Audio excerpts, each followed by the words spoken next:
Thiago, you in from Brentford? Go on, mate, you're in. Show us what you got.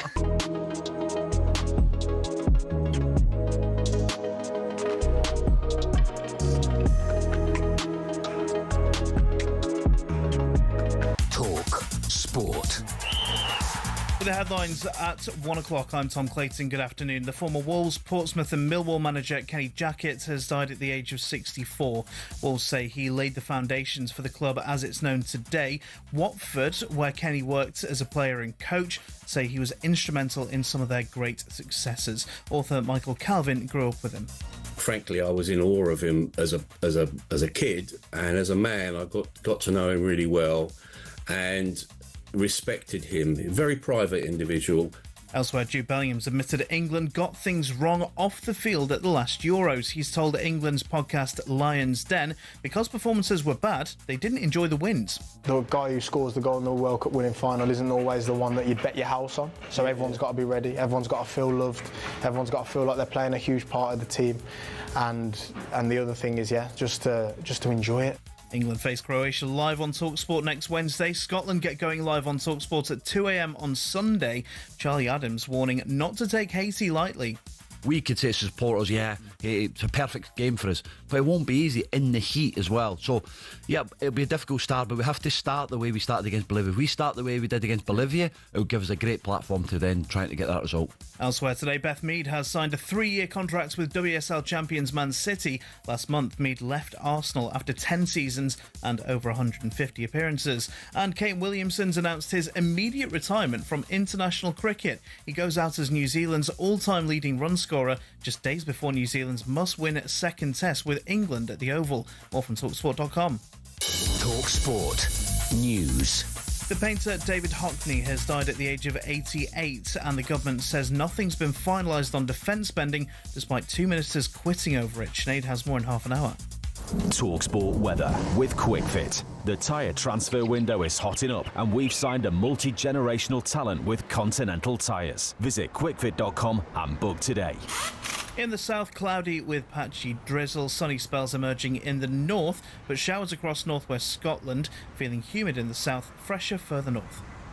Get ready to get the ultimate football fan winning feeling with talkSPORT Win. Because this summer, you and a mate could be jetting off to watch England versus Panama in New Jersey live at the FIFA World Cup 2026 with Adidas, including tickets, flights, accommodation and more.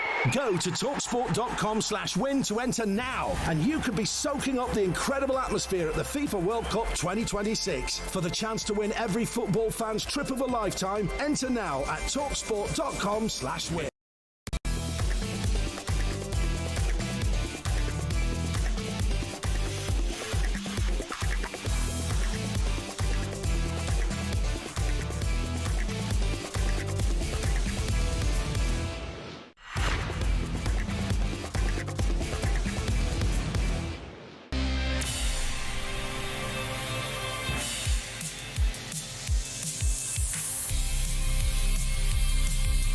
Good afternoon, UK, and how you doing from New York? You're listening to Jim White, Simon Jordan and Brad Friedel, and we are live on talkSPORT. So the World Cup is off and running with winning starts for Mexico and South Korea. Just how daunting a prospect is Mexico in Mexico City for England? Meanwhile, do players need to feel loved to perform at their greatest levels?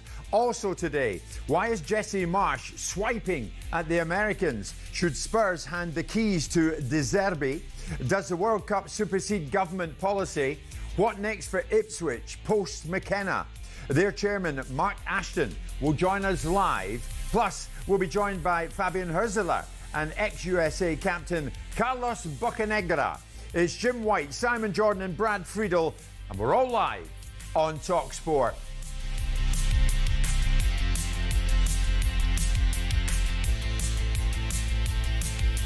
Well, howdy everybody. Oh, I've done it already, Brad. How are you doing? How are you doing? I'm gonna have to jump off set here. Hey. Got to get this right. I was right. Yeah, please. No, please get it right. One of these mornings. Get it right. Get it right. Ladies and gentlemen, I have to say, Simon, I was leaving my Wall Street hotel at 6:30 this morning here in New York's the back of 8 now. And I could see this gentleman in the distance, this huge man with a hoodie on, the cap, going, Jim, Jim, Jim. Oh, dear me, I'm in trouble. Who's that? It was Brad Friedel. It was 82 times cap Brad Friedel. Fashion policeman. And we sauntered round here together, didn't we? Early is on time is late, Jim. Correct. I like that. You're up early and you're waiting for me. And we saw New Yorkers go to work, Brad, did we not? I was just saying to you, I would not fancy being in that construction workers queue, getting ready to start working that massive tall building. It's going to be 34 degrees later on today. We think we're working hard, but my God, these guys, unbelievable. We are working enjoyably. They're working hard. Correct. Absolutely. As for you... As for me... Where did you get to last night?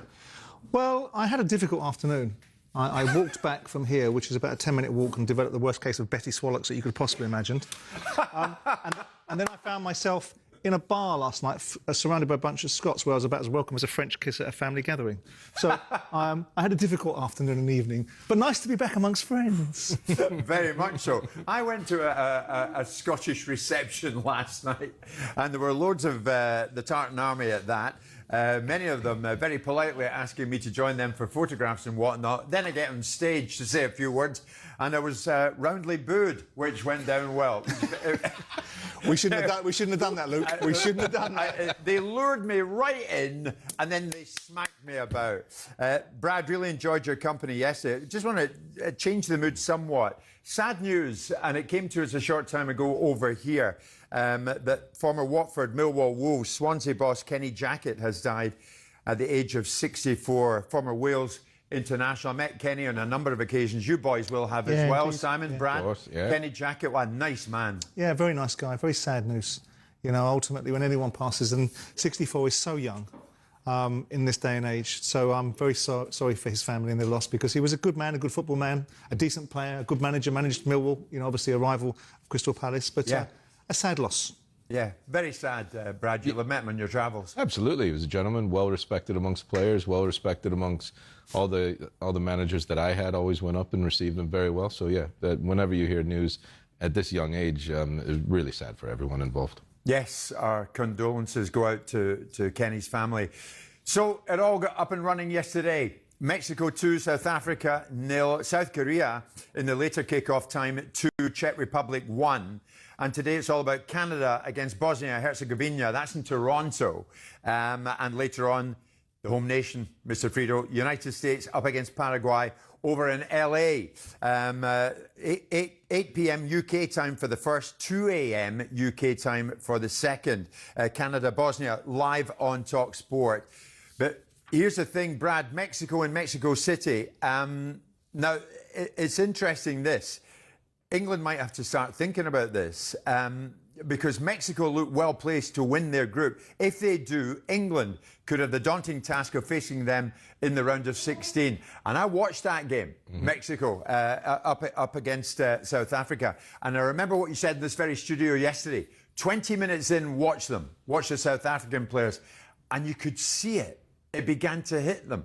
The altitude, humidity, and everything that went with it. Yeah, so what Mexico does when they have teams and they take them into altitude, the first 15, 20, they're all over them, and they don't let the teams breathe at all. And Mexico did that. They had quite a few chances. Goalkeeper had to make a few saves. They high-pressed them. They won the ball. They scored their goal. And all of a sudden, the South African players are thinking, they have a mountain to climb then, and you can't get your second breath. You have to weather that early storm. If you do, then you saw at times the Mexican team is okay. If you look at the other bracket, the two teams, South Korea, or the other two teams in the bracket, South Korea, Czech Republic, they were good. That was a good game. Yes. And they can cause Mexico some problems. Now, you'll probably tell me, England going to Mexico City to face Mexico, should that happen? Yeah. Well, this is England. And they should get through it. Yeah, I think if you look at the teams, if you play the team, then England are a better team than Mexico, better players, they're a better unit. If you play the occasion, and, you know, let's not eliminate the fact that Thomas Tuchel will have prepared. I know you can't prepare for all aspects of it, but the occasion, if you play the occasion, you play 80-odd thousand Mexican fans in the Azteca Stadium with the heat and all that stuff, you're going to find yourself in a difficult situation. But if you play the team, and you play sensibly, then I think England will overcome Mexico, irrespective of whether it's in in Mexico's home ground or not, and whether they have all the furore of all the national identity behind their national side.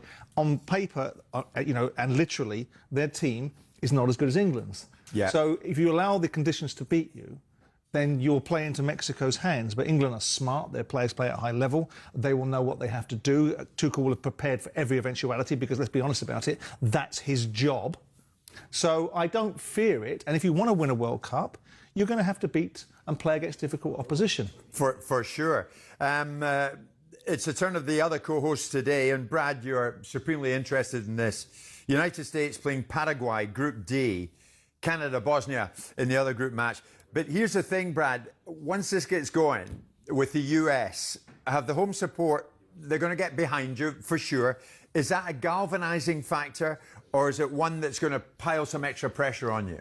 Depends on the first result. First result's huge. There's the random football fan in the US doesn't really expect too much of the US team, but the true soccer supporters in the US expect this team to go to the quarterfinals, semifinals, which is a bit irrational.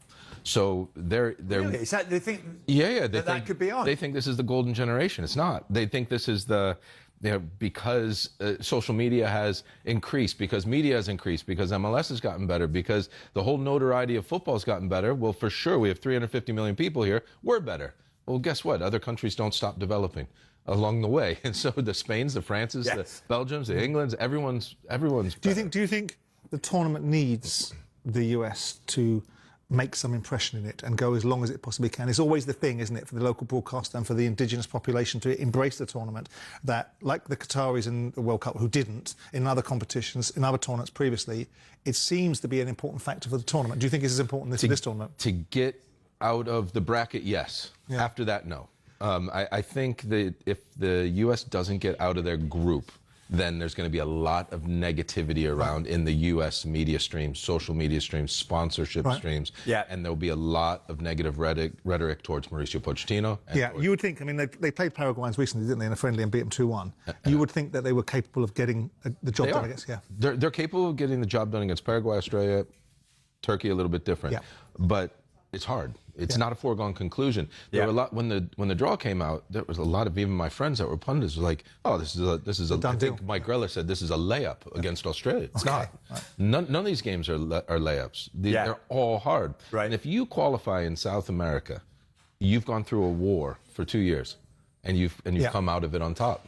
It's not easy to do. So they're not a pushover. Interestingly, Brad, going into this, Mauricio Pochettino, of course, the man in charge of the USA, he says, and the suggestion being, the players are ready. They don't need anything motivational from me. Have a listen to this. Don't expect an unbelievable speech Friday.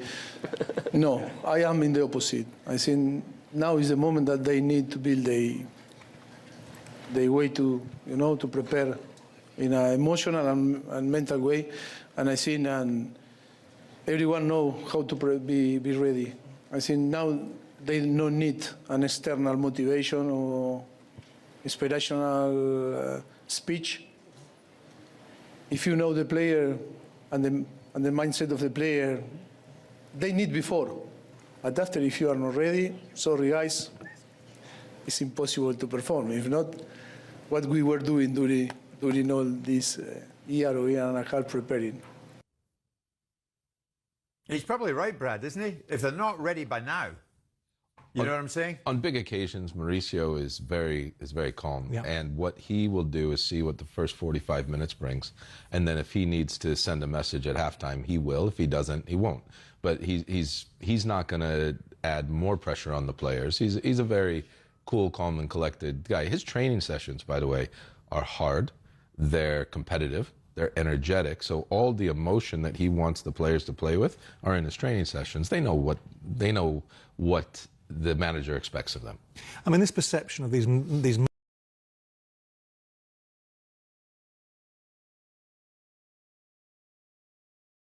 talking about breathing the dragon. It was like Elliot's dragon, not bleeding Welsh dragon. They came out and played against English. It was the most dullest performance you could possibly have. These players know what's expected of them. If you're picking the right players with the right psyche, you might need to say something to them at half-time, and you might need just to get them on point just before the game, but they will have already picked up the obligation upon them. They'll know what's expected, and if they can't rise to the occasion, then he shouldn't have picked them in the first place. In this Paraguay game, by the way, the last time the U.S. played, there was a fight. A fight broke out on the pitches between the two teams, the staff, and Mauricio. He made a comment about it. He had a look because he didn't know what some of his players were like in confrontation. Okay. And he chose a couple of the players into his squad, or thought about them into the squad after. On the back of how they reacted, how they backed their teammate, how they backed the staff, how they backed like the badge and everything. It was interesting. How do you view this generation of American footballers? The U.S. team or the generation? Right now, is this a golden generation of international players? No, we haven't had the golden generation yet because we don't have the best athletes in the country yet. It's a very similar batch that we had in 2002, a very similar batch that even we had in 98. Like, you could argue that Eric Ronaldo is one of our best strikers and better than or as good as Balogun and Pepe. Tab Ramos is still, in my opinion, probably the best U.S. player ever to play the game, but Eddie Pope and Chris Richards. Eddie Pope was probably the best center back, but Chris Richards could prove that he's the best in this World Cup. Anthony Robinson is definitely the best left back we've ever had in the U.S. national team. But then Tyler Adams, is he better than Jermaine Jones? Probably, I don't know, probably, maybe not, but it's a bit similar. But we have good players. Christian Pulisic, he needs to have a good tournament for us to be successful. Tim Weah, whether he comes off the bench or whether he starts, could have an impact. Haji Wright could have an impact. Weston McKennie, I think, is currently the best all-around footballer that we have in the team. Now, Weston McKennie didn't show it when he was at Leeds, but he has at Juventus. Weston's issue is being focused, being fit, and because he likes to burn the candle at both ends. So it's important that he's fully focused. Okay, the two games, Canada under Jesse Marsh, we'll speak about him later, up against Bosnia. Then later on, the US against Paraguay. The first game live on talkSPORT. It is, where are we now? 1:15 at home in the UK. And here in the US, just gone 8:15. We're waking up in New York. How you doing?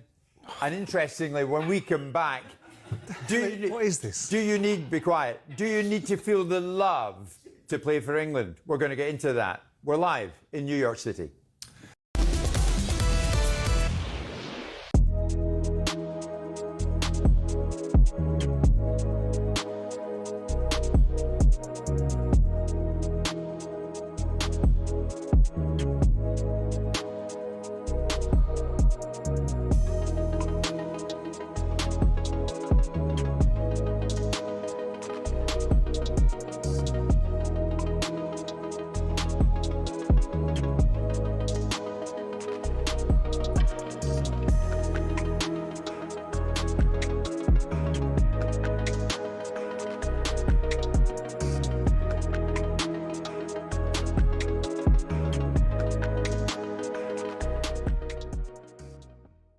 I think you've got a couple of positions that Rashford, Gordon, the centre-halves. I know Peter. Saka one on the, how fit is Saka? Yeah, how fit is B? I think you look at it, Morgan Rogers. The big one is Morgan Rogers and Jude Bellingham. Who's going to start? Who's not going to start? Can you fit them both into? Who's starting?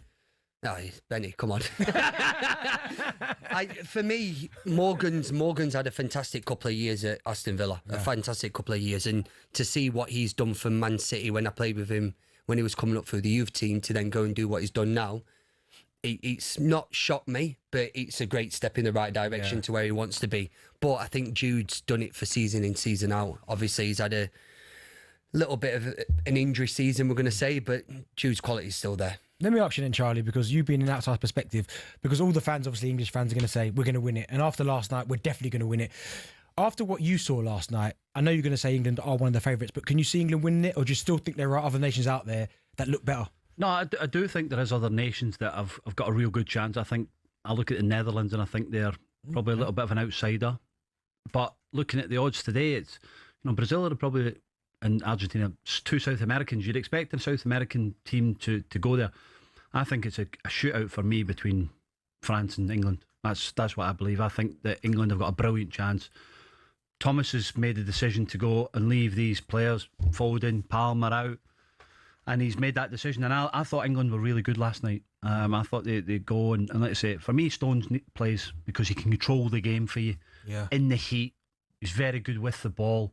Mark Gahey, very good with the ball. I just thought that partnership could really dovetail really well for England. And I think, and I've said it last couple of tournament, I think England are really, really strong, and they've got a good opportunity to win in this. As a Scot. Hello, I'm Matt Forden from talkSPORT. This is How to Win the World Cup. This is the best squad I think England have ever had.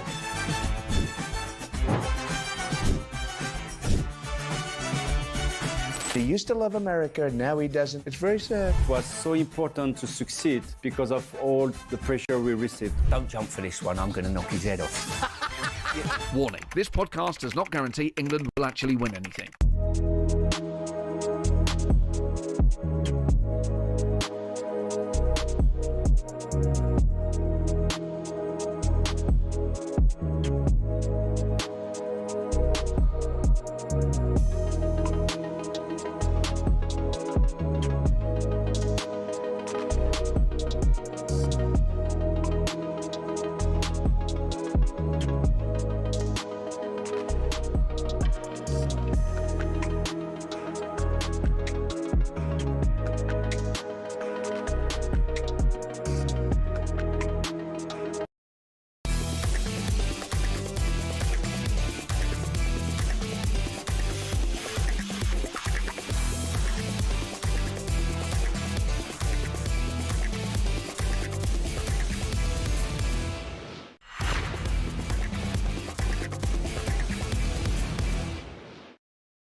Hey everybody, we are live from New York. It's Jim White, Simon Jordan and Brad Friedel. We are live from New York this Friday morning with us here, Friday afternoon where you are, 1:20 at home in the UK, and the World Cup is up and running.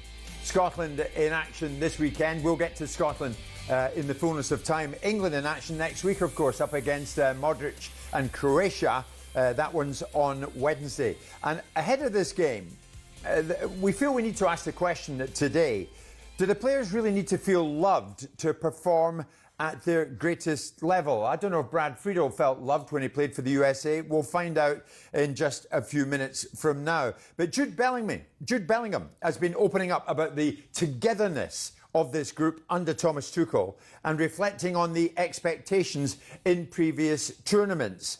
He touched on the Euros and maybe the fact that that feeling maybe wasn't there. This was Jude speaking on the England Lions Den Show.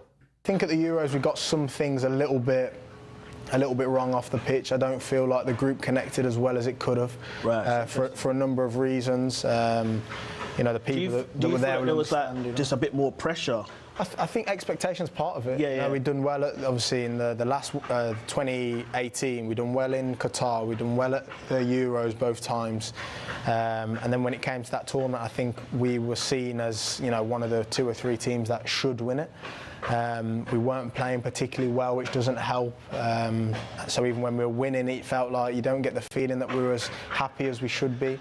Because there has to be that element of relentlessness and you want to win, but the nature of football, and especially at this level, is that wins go out the system very quickly, and I think we should have held on to that moment a little bit more. And I think this time round, having those experiences, knowing that, for example, the guy who scores the goal in the World Cup winning final isn't always the one that you'd bet your house on. So everyone's got to be ready, everyone's got to feel loved, everyone's got to feel like they're playing a huge part of the team, and the other thing is, just to enjoy it.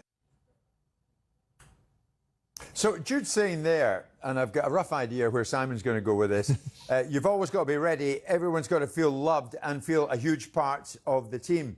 The other thing is just to enjoy it. So Brad, with you, having played at club and international level, of course you did, has he got a point? Everyone's got to feel loved. Did you need to feel loved, Brad Friedel? No, I had friction with the U.S. Soccer Federation from the moment I started to the moment I retired. You don't feel loved by them. What you need is to be respected by your teammates, be respected by the coaching staff, and then respect the others because they have the same sporting morals that you do. That's what you need. Where football has changed a little bit is in the generations. It's not so much on the pitch. Off the pitch, the players have a lot more power. They've gained a lot more notoriety. I think if you asked any fan at a club, any fan of a nation, what would they rather have? Their head coach happy or a player happy? They'll say player. I think the players do today need to be loved. They need to be, there's certain rules that they want to impose on the coach, so to speak. But this is why a manager like Pep Guardiola is so good, because I don't care what you think. This is my way. And then he got backed by upstairs, and then he was able to create a monster. That's why Sir Alex Ferguson was so successful, because he had the power to do so. Nowadays in football, very few boards will give the manager the power to back the discipline style onto the players. And so then the players ultimately can always need to be loved. I see. That's how I view it. So that is the root to the love aspect of it. Do you get it? I mean, I heard you muttering during Jude. Well, look, I mean, is there such a terrible thing as expectation? I mean, there's an alternative of people having no expectation of you. And I think the expectation was relatively controlled. There wasn't hysteria in previous tournaments from the media. Yes, there's an expectation. If you've got some of the biggest players in the world playing for some of the biggest clubs, and you've been a team that's been into the Euro finals, been to the semi-finals of the World Cup, oh dear, you have some expectation. You have an expectation of enormous pay packets and enormous rewards and enormous recognitions. So by definition, it's not unrealistic to have expectation. What they're talking about, I would imagine to some extent, and by the way, it's very strange, given the fact that Thomas Tuchel falls into the mould of Alex Ferguson and Pep Guardiola, it's my way or the highway mentality, whereas Gareth Southgate does not. Gareth Southgate, in my impression, manages by cooperative. I think he was all about appeasing the players, all about providing an environment where the players were insulated. What Jude Bellingham appears to be referring to is there wasn't a chorus of cheerleaders inside the British media saying that turgid crap that you put out yesterday against Switzerland or against Slovakia is something we all should get behind and applaud. But what is interesting there, I think, is that Bellingham is saying the group didn't connect as well as it could have done. Why is he saying that? As a deflection. Listen, every player knows where they stand. I'm going to give a story, but I'm not going to say the name of the player because that would be wrong. But I will say it was Martin O'Neill because he won't mind me saying this. Okay. You'll get enjoyment. There was a player who came into the Aston Villa changing room, and he was like, "I need to talk to the manager." And us as players were like, "Yeah, you got to go talk to him. You got to go talk to him," because we knew kind of how it was going to go. So he bursts in there and he knocks on the door and he's all bold and brave. And then Martin O'Neill goes, "What? How can I help you?" And he goes, "I need to know where I stand." He goes, "You haven't played for me and kicked the ball for me in 3 months. You know exactly where I stand. Now turn around and get out of my office." Players know where they stand. If you're starting, you know where you stand in the manager's eyes. Yeah. If you're a substitute, you know that the manager does like you, but maybe he thinks in formation or whatever, that's something else. If you're not playing, you know also exactly where you stand. The memo's clear. I mean, the interesting thing is that it's you get an insight into the psyche of a player, but the most important thing is the follow-up question to what he says. And there isn't the follow-up question. There's just a one-way transaction of we needed to feel loved, we needed to feel, in a certain way, and we didn't connect together, and perhaps we didn't celebrate wins as much as we should have done. Well, there's a real, that's the nature of the beast. That's the society that we live in. Sometimes things are taken for granted, and it's the criticism that comes more readily than the praise. But if you're a team, do you want to be in a big team that has expectations of you? Do you want to play for a big club like Real Madrid that has expectations of you? I would imagine he'd spend more time complaining about playing for Real Madrid and the expectations upon him as a Real Madrid player than he would playing for his country. Right. And the challenge to that sort of question should be, well, what is it you expect of a manager? What is it you expect of people that are supporting you? Because you are lauded and applauded and revered. Yes. I think it's to do with a lot of... you heard rumours coming out of that camp last in the Euros about who didn't want to do press conferences, who didn't want to come up for this, who didn't want to come up that. Harry Kane apparently had an issue about Jude Bellingham not doing enough public appearances and all that sort of stuff. That might be gossip. And some of that might be right. But that should not be an insulation from expectation. One of the best NBA basketball teams of all time had Scottie Pippen and Michael Jordan in it. And recently, there was an interview I saw Scottie Pippen. Did you ever go out and have dinner or fraternize with Michael Jordan in the whole time? And I don't know offhand how many years, but let's just call it a decade they played together. And the answer was no. But they won on the court because I guarantee you Michael Jordan respected Pippen as a player and vice versa. Sure. So get on with the job, in other words. And these guys did at the highest level. It is 1:30 where you are in the UK. I hope you're enjoying your afternoon. We're enjoying our morning here in New York City. Live and talk sport. Thanks for being with us.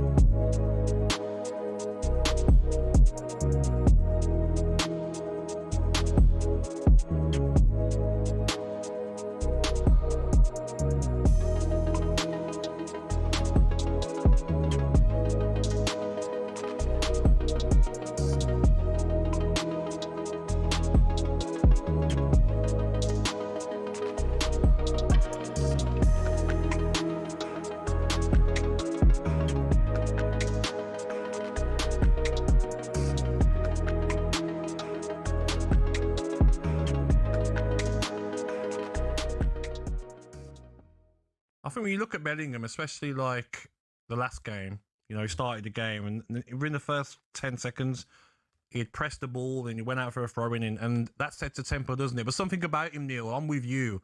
It's like he knows that this country should be winning World Cups, and he's got that bite about him when I watch him play. It's just the arrogance. I love the arrogance. I must tell you, when he was at Birmingham, I remember playing against him. I think he was 16 years. I had a good, tough lad in midfield, and I said, "Listen, you're playing against a kid tonight. Just sort him out. Just, you know, normal thing. Get stuck in, and he'll not want to know." And he actually ran the game, and I was watching him. I was thinking, bloody, I've never seen anybody like this at that age. No, you know, he's amazing. He was. You need the character. See, people sometimes in football, you need an arrogance about you. All right, and to do what he's done at an age that he is, go to Germany. Now he's gone to one of the biggest, if not the biggest, club in the world, and he knows he feels like he belongs there. That takes a certain confidence and arrogance. And I think sometimes, Neil, it can be misinterpreted by the public that there's an arrogance that they don't quite understand.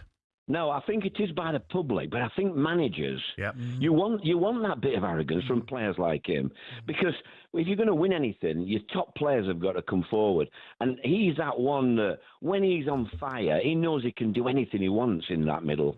And I just love that, mate. I just, you know, I watched him in that 90 minutes, and I thought he was the one that really pleased me more than, even though I'm glad that we've gone back to the wide lads. I love the wide lads. You know, Gordon, Mediocre, Saka, Rashford. In playing them four, they could win us the bloody cup if they all get the finger out. I think as well for me, Neil, you know, in the last 6-7 months, all I've heard is, from some people in the media, idiots, I might call them, Bellingham. No, you know, look what...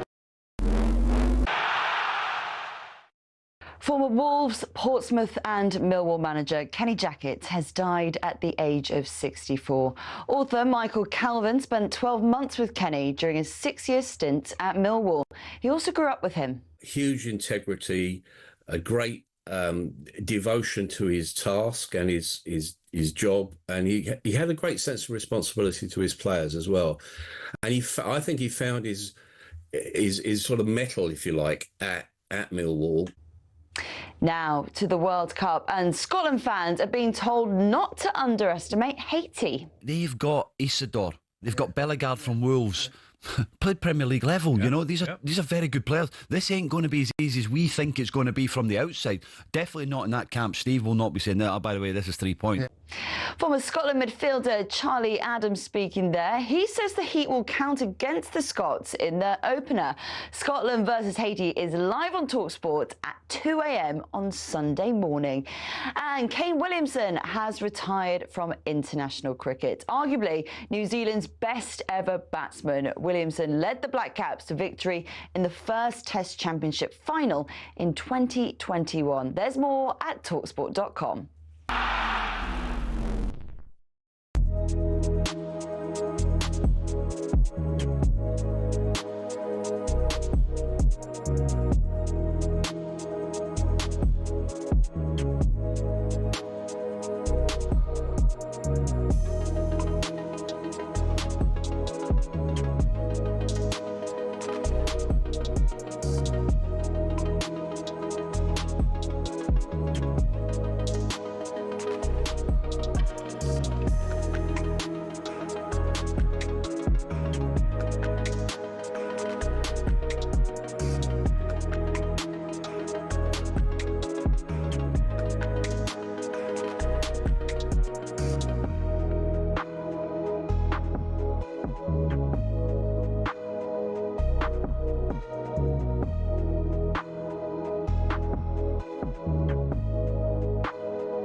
Friday afternoon in the UK, Friday morning here in New York City. You're listening to Jim White, Simon Jordan and Brad Friedel, and we are live on talkSPORT in partnership, of course, with Toolstation. Fast Track delivers to you from 30 minutes.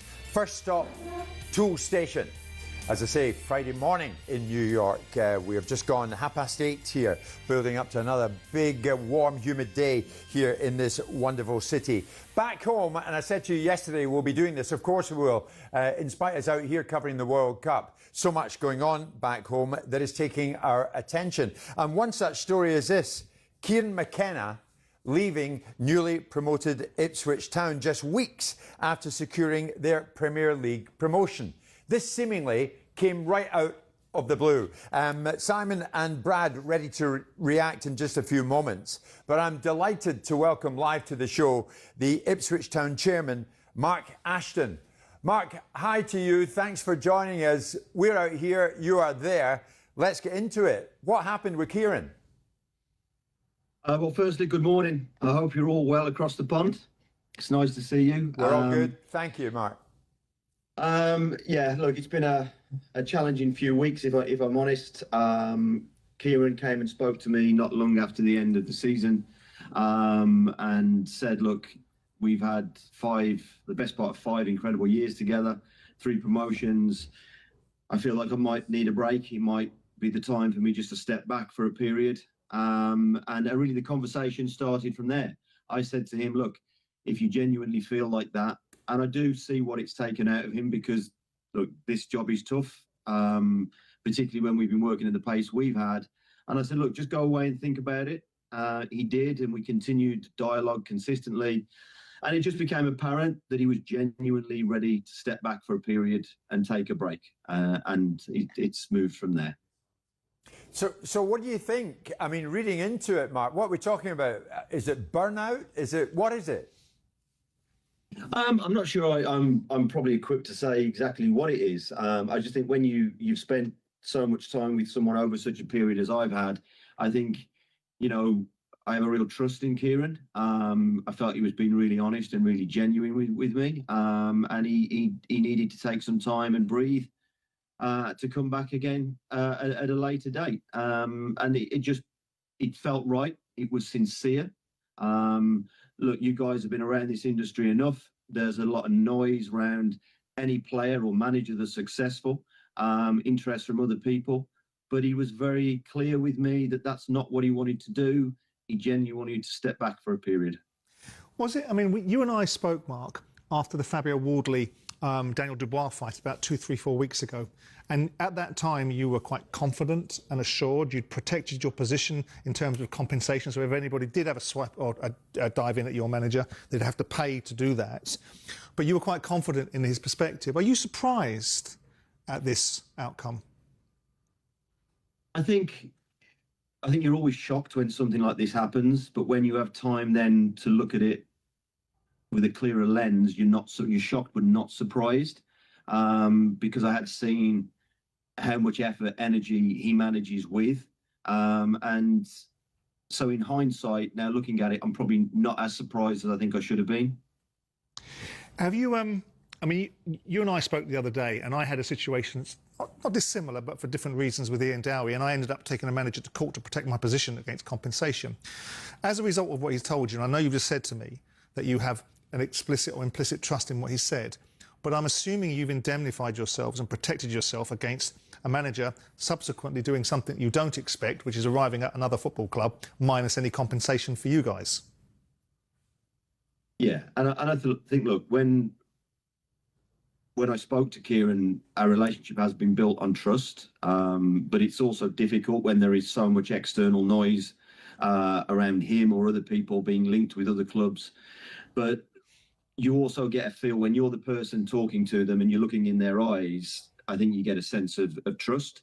And I was very clear from the start of our conversations that, look, if this is a route you want to take, then ultimately we'll support you. But from a commercial and a business perspective, our rights have to be protected, and we can't do anything other than that. We can't move from that position. And that was documented. It was belt and braces, as you would expect, Simon, because, look, this is a strange and interesting industry at times. I take it, Mark, that you're not going to be surprised in any way should Kieran McKenna, no disrespect to him, pop up somewhere else in future weeks? No, if it was in future weeks, I would be surprised. I think he's been clear with me. He's said it to our supporters that he wants to take a break. Listen, I'm not Kieran. Do I see that being a matter of weeks? No, I don't. But I can only control what I can control, and protect the position of our football club, which we've done. You'd have locked him down, is what you're basically saying, so he can't do that. And if he does do that, there's a consequence for him or someone else that has to meet your obligations. It's not, in any shape or form, Mark, this is a slightly loaded question, is it a reflection on Ipswich in any shape or form? Because you've got promoted, you got relegated. And when you and I spoke when you got relegated last year about the challenges of the Premier League and the lessons that you'd learnt after when Fabio was fighting Justice Hooney down at Portman Road. You got promoted straight back up again, and you had a good season, and I tipped you all season to get promoted, and you did, right? But here you come again to the Premier League, and you're an ambitious football club, but you have the same challenges again. Is there anything about Kieran's change of heart? Because it's a strange one for me. He's a young manager at the beginning of his career, and I don't think it adds to his resume to suddenly need a sabbatical, but we can all have that view. But is it anything about Ipswich's ambition, or the money that you're going to spend, or the challenge that awaits him in the Premier League that makes him want to come away from Ipswich and put his feet up for a year or however long he's going to do that? No, I don't think so, because we were very clear on him what we would spend. We have the Premier League money. We also have investors recapitalising into the club again to make sure that we have a war chest to be competitive and do everything that we can to stay in the division. We all learnt the lessons from the last time, having been out of the division for over 20 years. And whilst this is going to be as difficult as it was last time, we are, I think, more prepared in recruitment, analysis, performance, medical, training ground. I think the squad's more akin to the Premier League this time. We'll still have to recruit substantially. So I never felt that. That was never in our discussion. We talked going into the end of the season, what would be available, how we would make funds, facilities, everything available to go again more effectively than last time. So that was never part of our discussion. The discussion was always about how he felt and what he felt he needed to do at this moment in time. So, Mark, when it comes to your next appointment, how important is Premier League experience? You ask a good question, Jim. I think, look, if you look at my history of recruiting managers, I'm proud that I give them British managers their first opportunity, whether that's Adi Boothroyd, whether that's Brendan Rodgers, whether that's Kieran McKenna, all went on to be very successful in their own right. Is it impossible to do that this time round? It's not impossible, but it's far more difficult. To give Kieran his opportunity in League One and he can build. Brendan had the opportunity in the Championship and could build. Adi the same. Giving a manager their first job in the Premier League is not impossible, but it is difficult. Some would say it's more risky. The likes of Brentford have just done it extremely well, but they are an established Premier League club and have the infrastructure and the readiness for that. So again, I think, look, we'll look at all markets.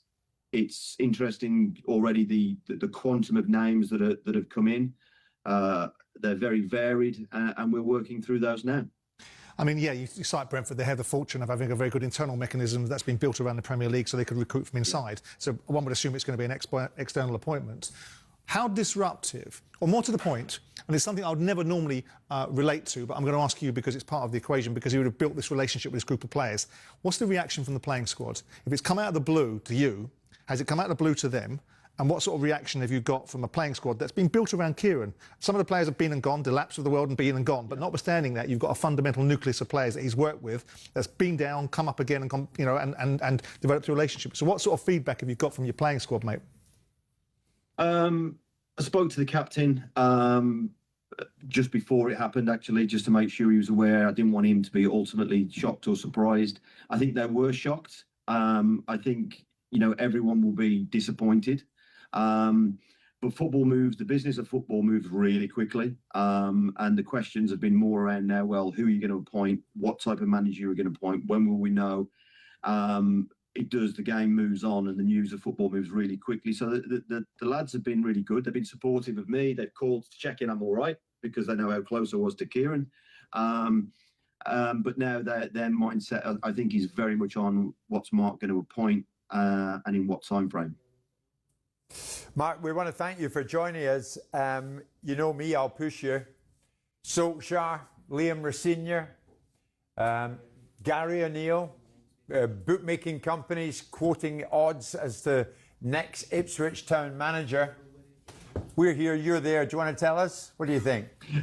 No, I listen. I listen. I chuckle. I have. It's really difficult because I have to stay away from the noise.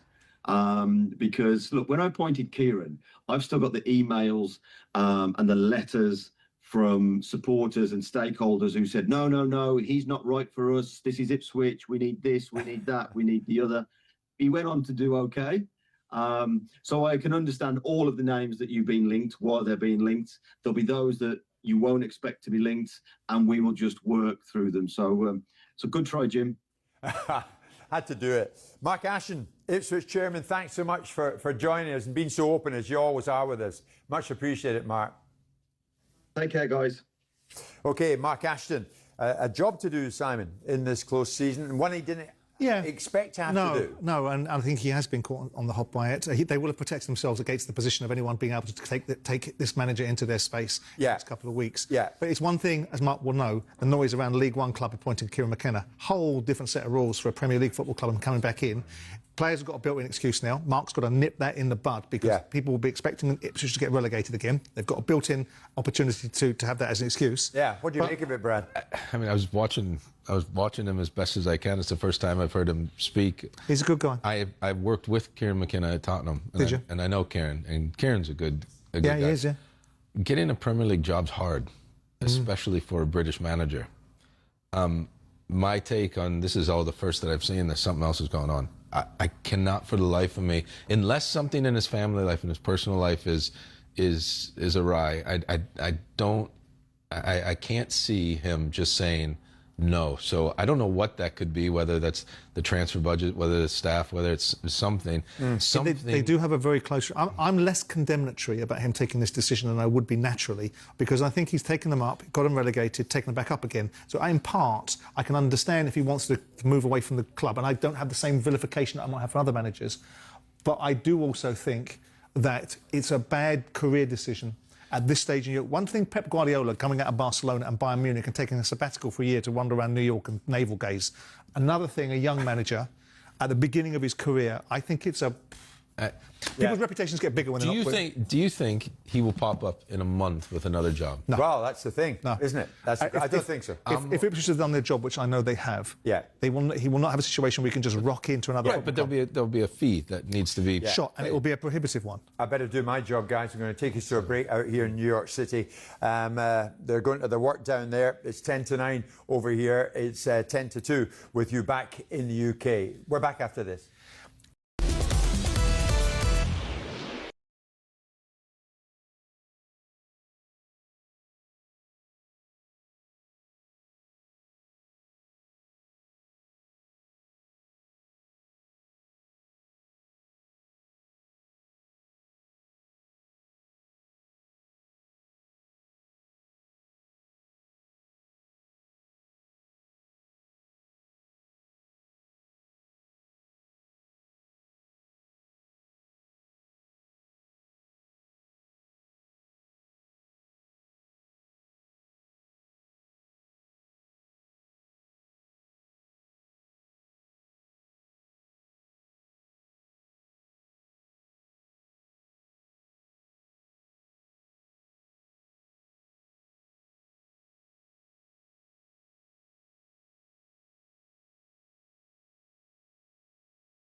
Loan him, but they certainly won't be selling him because there is potential. I think Key, the player, fancies the move. He fancies going to play for Fabian Herzl, who probably thinks he'll get more game time at Brighton, more of a pathway into the first team than he would at Tottenham. But you're right, I think the Spurs fans want to see him at some point in a Tottenham shirt playing week in, week out in the Premier League. So I'm intrigued to see how they respond to this offer. Yeah, we'll keep an eye on that. Well, look, keep wearing the hell out of that hat and enjoy the game tonight, Crookie. Thanks for joining us. Crookie.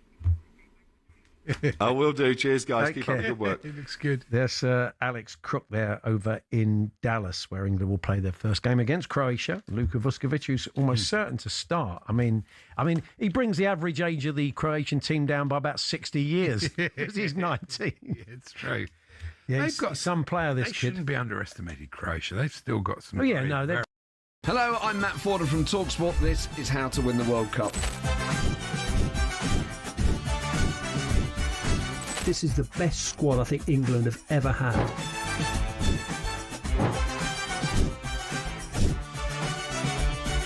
He used to love America, now he doesn't. It's very sad. It was so important to succeed because of all the pressure we received. Don't jump for this one, I'm going to knock his head off. Warning, this podcast does not guarantee England will actually win anything.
The Playbook with talkSPORT Bet. Download the app or visit talksportbet.com for all the latest odds and offers. 18 plus gambleaware.org.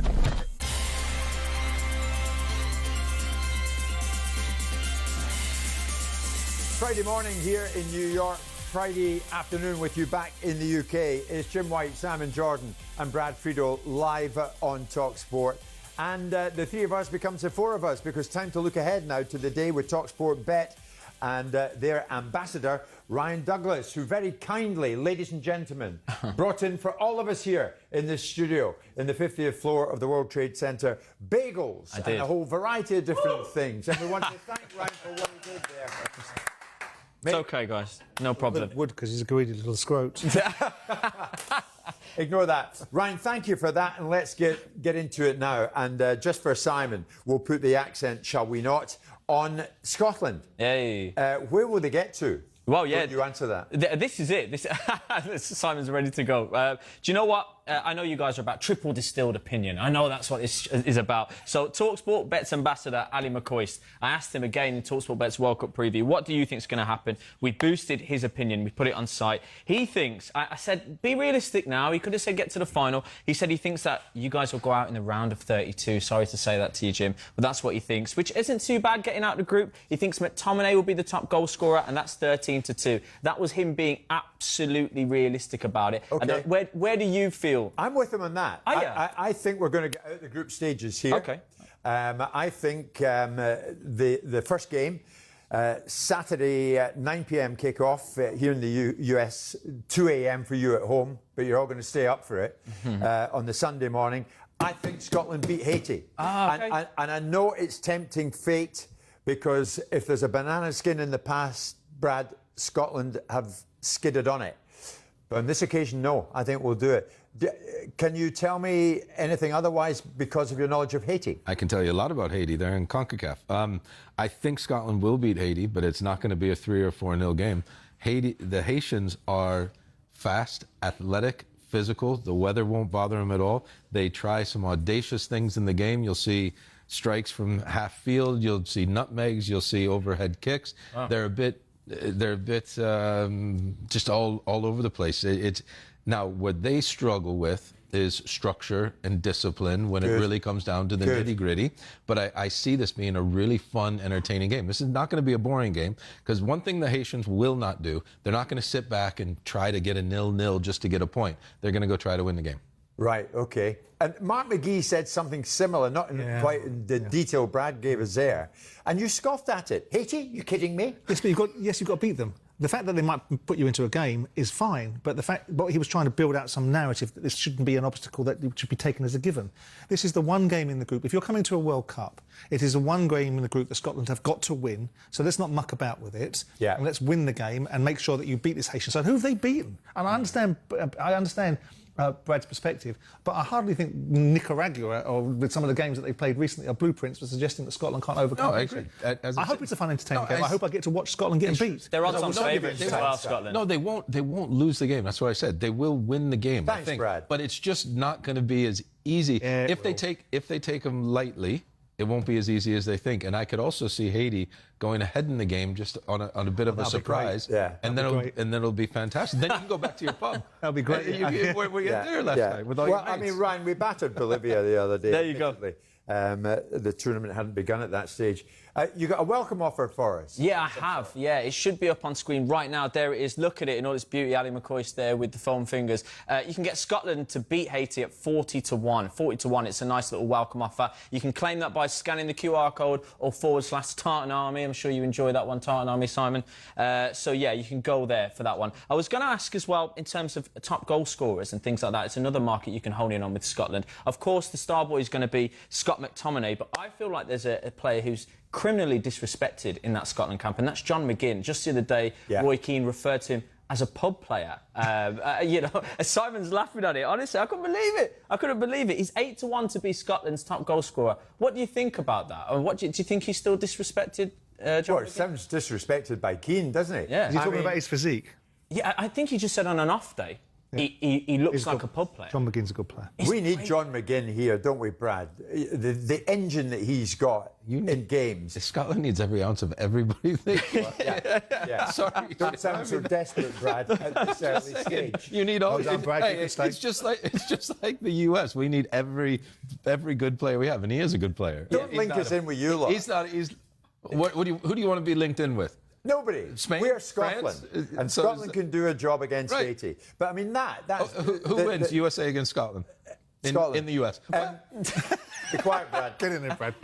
Well done. I have to say, John McGinn, I'm totally with you, Ryan. I mean, you live in Birmingham. You'll be at Villa Park a lot, I'm sure. Yeah. But he's a huge favourite with the Scotland fans. A lot depends on John McGinn, as it does on Scott McTominay, to have a great tournament. And I think McGinn could be a key player for Scotland, especially in this first game. You could argue, as I say, I know he's a marquee guy, but he's probably Scotland's most important player. He's connecting the dots. Technically disrespected as well, because I think technically he's phenomenal. So, yeah. How did he go in? Who disrespects him technically? Roy Keane. How did he go in the Euros? I mean, I realise he's got the physique of Rapsy Nesbitt, but how did he go in the Euros? This is outrageous. This is incredible. Ryan, this is what I get every morning, mate. Get used to it. I know. I'm just slightly adjusting now. I'm slightly adjusting to the Simon effect. Yeah. Rapsy Nesbitt, that's enough for you. I am with... on Scotland, round of 32, says McCoy's, Brad. Do you? Yeah, I think they'll get out of their group. It might be as the second or the third place in the group. I've got a horrible feeling, and it's not wind, that they're going to get past around the 32. Oh, I've got a horrible feeling that they'll get out of the group and also win a gasps in the studio. It makes me feel ill to say it. If they do, would you go show your face at that pub last night? Oh yes, or the restaurant? Goodness gracious! I always believed in you guys. I knew you'd flip that up. My goodness. Round of 16, just to say, 100 to 30. It's 100 to 30 at the moment, so that might not a pound of money there for a Simon Jordan opinion. Not too bad. Wow. Round of 16. Okay. Haiti, Scotland is live on talkSPORT. You're not going to miss a trick with that one. And Simon Jordan says Scotland could go all the way to the round of 16. That is amazing. We are on the 50th floor of the World Trade Center. Maybe the altitude is affecting the man to my left. If they don't, it's a resounding failure. It is indeed. Thanks for that. Ryan, thanks for the bagels and thanks for your expertise. That was a look at the latest odds thanks to talkSPORT Bet. 18+, gambleaware.org. The Playbook with talkSPORT Bet. Download the app or visit talksportbet.com to see all our latest sign-up offers. 18+, gambleaware.org.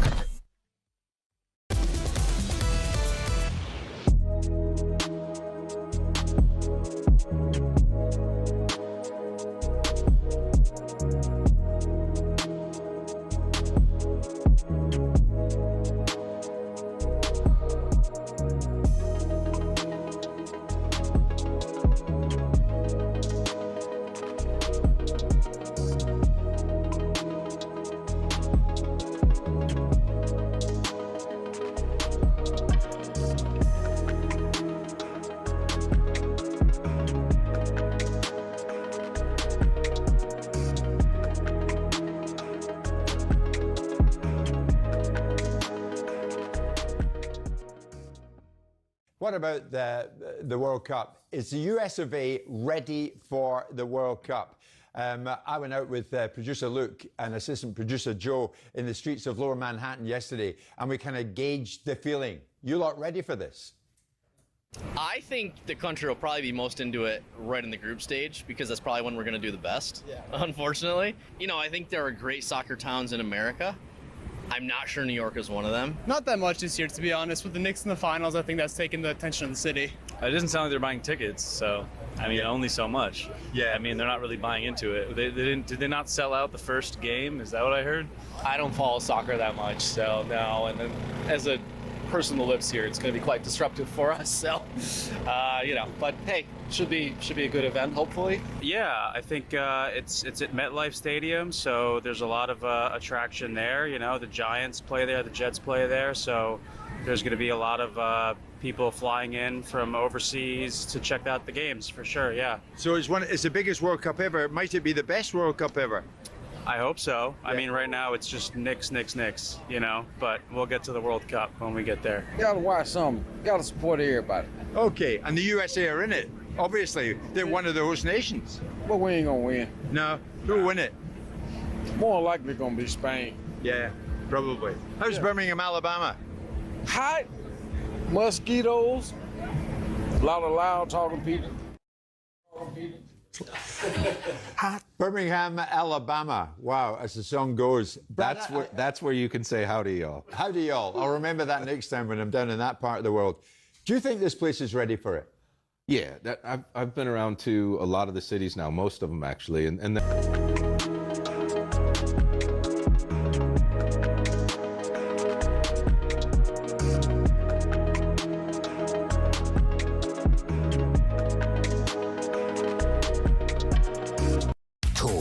Sport. For the headlines at 3 minutes past 2, I'm Tom Clayton. Good afternoon. Millwall say Kenny Jackett was integral to some of their greatest successes. He's died aged 64. Tributes have been made by his former clubs, including Wolves and Watford. Author Michael Carvin spent 12 months with Kenny during his 6-year stint at Millwall. He also grew up with Kenny. Huge integrity, a great devotion to his task and his job, and he had a great sense of responsibility to his players as well. And I think he found his sort of mettle, if you like, at Millwall. To the US, where Brad Friedel has disagreed with Jude Bellingham's notion that every player needs love. That's what Jude said on England's Lions Den podcast. Here's the former USA goalkeeper. What you need is to be respected by your teammates, be respected by the coaching staff, and then respect the others because they have the same sporting morals that you do. That's what you need. England face Croatia live on talkSPORT next Wednesday. Meanwhile, Scotland face Haiti. That's live on talkSPORT at 2 a.m. on Sunday. The Ipswich Town chief exec Mark Ashton has told talkSPORT Kieran McKenna instigated talk of stepping away weeks ago. McKenna says he's taking a break from football after 5 years at Portman Road. Look, this job is tough, particularly when we've been working at the pace we've had. And I said, look, just go away and think about it. He did, and we continued dialogue consistently. And it just became apparent that he was genuinely ready to step back for a period and take a break. Ashton says he would be very surprised should McKenna pop up in another job this summer. And Kane Williamson has retired from international cricket, arguably New Zealand's best ever batsman. Williamson led the Black Caps to victory in the first Test Championship final in 2021. More at talksport.com. talkSPORT News. The painter David Hockney has died at the age of 88, and the PM's hit back on defence spending row. Sinead has more in half an hour. talkSPORT weather with QuickFit. Sort your new tyres this spring at a time that suits you best, from the comfort of your home or work 7 days a week with our mobile tyre fitting service. Conditions apply. Largely cloudy in the south with a few spots of drizzle, a few spells of sunshine in the north, though some showers in northeast Scotland.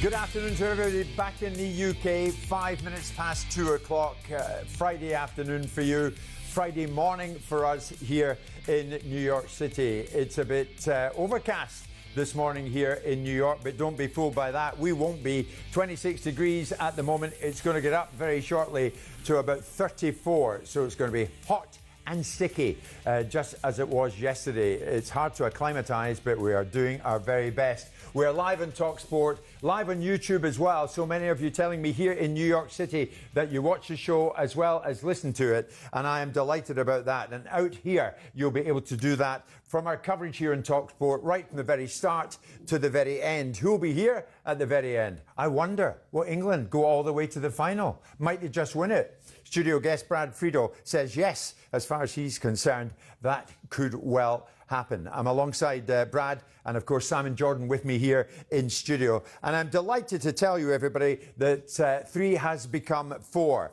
Because this lady, at the age of 25, the youngest possible age, Christina Unkel, received her FIFA badge in 2013, and she was on the US FIFA panel until 2019, a total of 8 years before turning to broadcasting. Nothing wrong in that. Former FIFA referee turned broadcaster Christina is in studio with us live this morning. Good morning to you. Good morning. As I say, definitely need my coffee for this. I'm very excited. I'm delighted you came in here. It's great to meet you guys at last. You're aware of us, White and Jordan. You listen to the show and you watch it. Yeah, I do. Listen to the show, watch it, and thankfully it's not geo-blocked for us Americans, so that works out really nice. Before we go any further, Simon was annoying me here, and you were chatting with Brad about the opening game and the 3 red cards in the opening game. She just said that I was right on all the... And run the tape back. Run the tape back. And she backed me, and like we can go on to the next segment. This is how, when I used to referee his games, this is exactly how this situation. He thought he was right all the time, and he was not. Wasn't I? Man, I hear red cards. Were they the right decisions, Christina? Oh, yes. Everyone's going to hate me. But they all 3 are the right decisions, and we could break down each one of them. I understand. And the last 2 are probably the ones that are the most controversial in this respect of how we're going to talk about them. But yeah, they all sit and they all fit, and that's why we didn't see the recommendations either to overturn it or in the second one with the hands to the face. That's why we saw the recommendation to give the red card that was taken. So not for the first time, Christina, Brad is all wrong with his assessment. So it's only taken us a day and a half for you to go against me. Okay, Scotland 0 points in the. There you go. No. There you go. Why were the decisions wrong? Well, the one I want to ask you this: the hand to the face. Yep. And I also got to see both interviews. Do you think, or both views? Do you think the power that went to the face dictated the Mexican player to go on the ground and roll around like he has a concussion? So when you get closer to the head area, all of a sudden the impact and the power and the speed doesn't need to be as high as if you were doing the lower body portion. And then, so there's a secondary action. One of the best clips that I don't think was recommended during live TV, and I had a video operator, so I was working the game last night from a broadcast perspective, was a lower mid-camera angle that showed a secondary action. Hands up to the face, and then there was an extended slap, which we call a secondary. But the part that really gets us over to why it's a red card is you have the fingers into the eyes. All of a sudden, now we're talking about serious foul play, but here was violent conduct because it was off the ball. But that's where it raises to a red card. If it was lower body and he's moving him and shoving him, yes, just a yellow card. Okay, we're going to agree to disagree on that wholeheartedly. I'm on a different spectrum. Explain the other. Alan McCoist would be with you too. Scotsman. So I can agree with Scotsman. You can, of course you can. On the Montez one, I also don't think that was a red card because I think it was going wide, and I thought the covering player could get. She's a lawyer, so I'm gonna. I know. I'm not gonna go like. You're up the creek. I'm not gonna go full into it. Can you explain that one? Yeah. So anytime you have a denying obvious goal scoring opportunity, so there's 4 different factors in consideration. You have to click all 4 of them for them to be a red card. The only question here was the direction to goal, which is what you said. When you take the snapshot at the time that the foul occurs, there is actually no covering defender that can materially defend. There was literally no one. Now his next touch actually wasn't far right, and that's where you saw the referee a little bit hesitate. You hear him talking on his mic. He's getting that information from his others to say, like, here's what I have. So you saw him hesitate a bit, but that was the one question he was talking about was the direction to goal. That first touch wasn't as heavy as people think. It wasn't going right. It was still going straight. one more touch, and he has a shot on goal. Once again, it just has to be an obvious goal-scoring opportunity, not that he would put that ball in the back of the net. Now that you've explained it, it seems absolutely obvious to me. And thanks for putting us, more to the point, Brad, right on that. No, she just said that she could be wrong, right? Yeah. Let's move on. VAR on the international stage. Yeah. How is it received here? Less hysterically than back in the UK?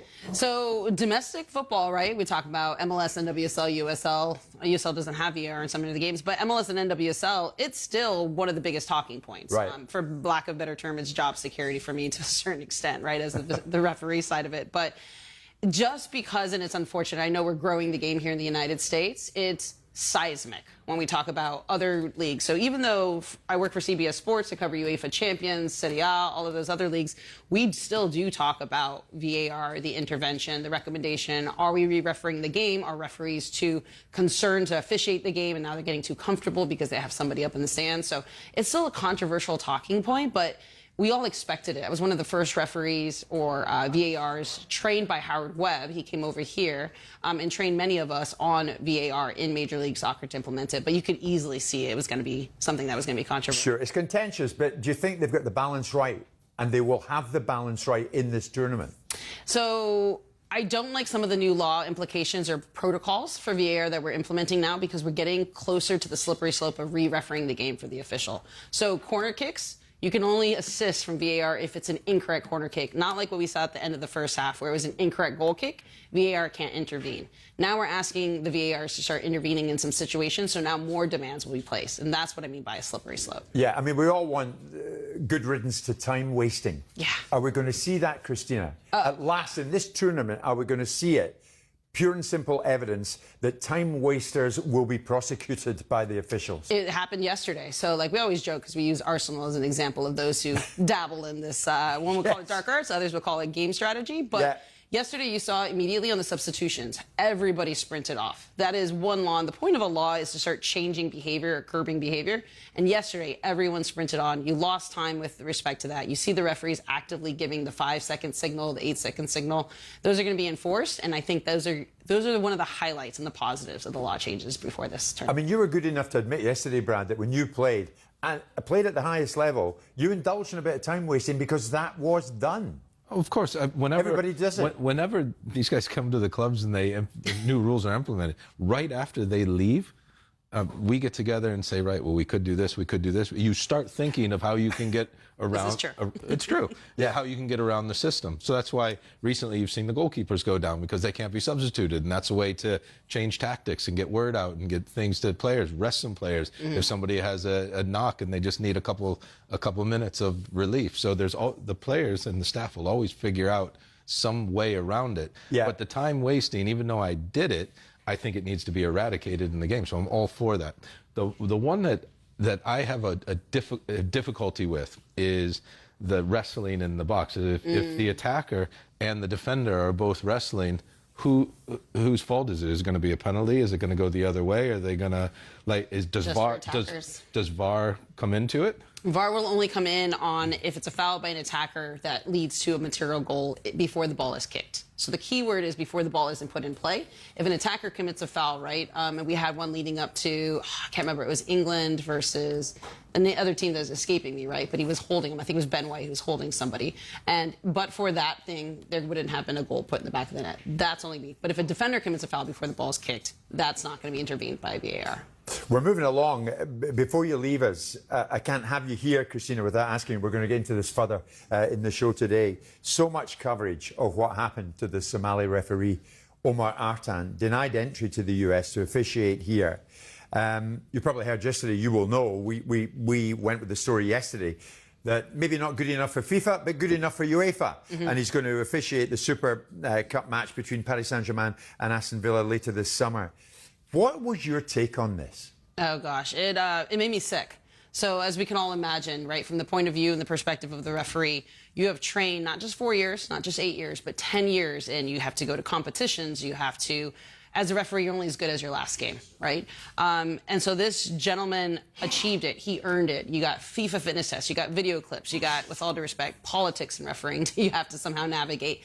He achieved it. He earned it. And for him to be judged based on the country he was born in, right? And so there's comments about, right, what was his background and, you know, was the visa appropriate and what were his connections, etc.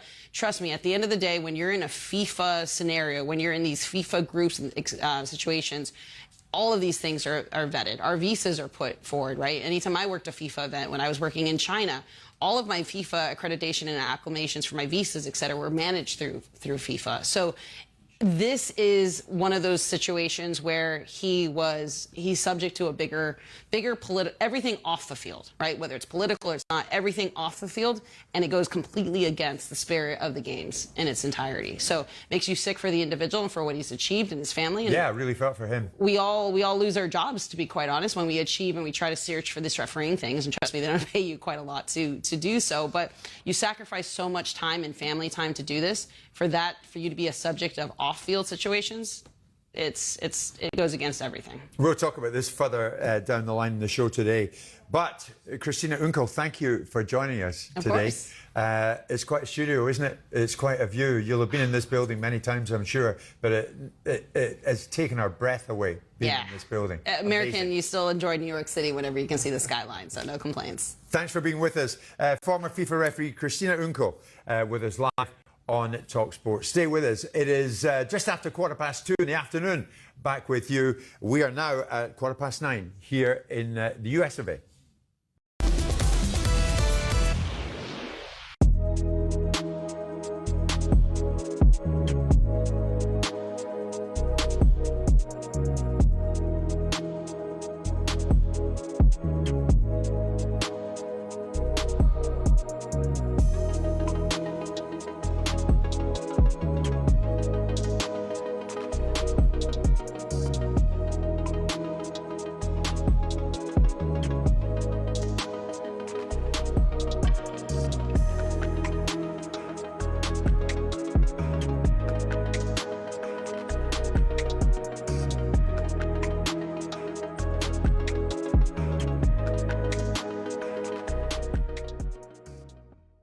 Locking on back in the UK, of course, and we're right across the lot. We mentioned earlier that Martin O'Neill has been installed at Celtic. Just in the passing, you're pleased for him. 1 year deal, Simon.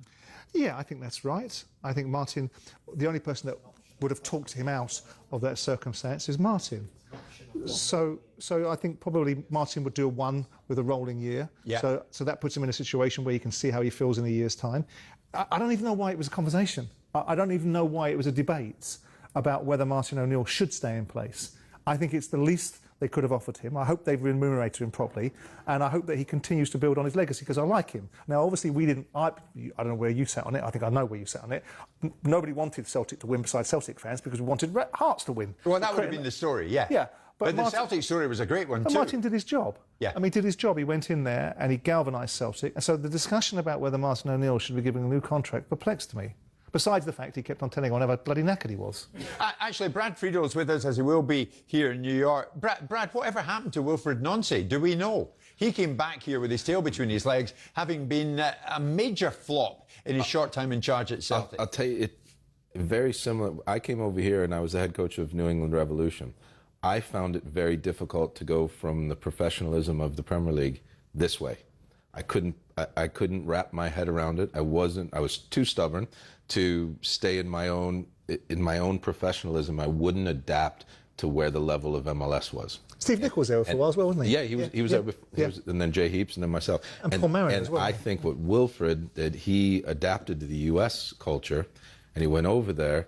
When you go to a club like Celtic and you hear his first interview, I don't care about the results, it's how we play. No. Results matter, and the fans will actually put up with you playing poorly if you're winning the matches for a certain amount of time. So I think he found that change going to that type of club very, very difficult. Yeah. With Martin, I played for Martin for 2 years at Villa. He's the boss. He knows what he's doing. When I first got there, it was the first time I had met him and knew him other than playing against him. He's quirky in how he runs the club, but then there's always a moment when a Hello, I'm Matt Forder from talkSPORT. This is How to Win the World Cup. This is the best squad I think England have ever had.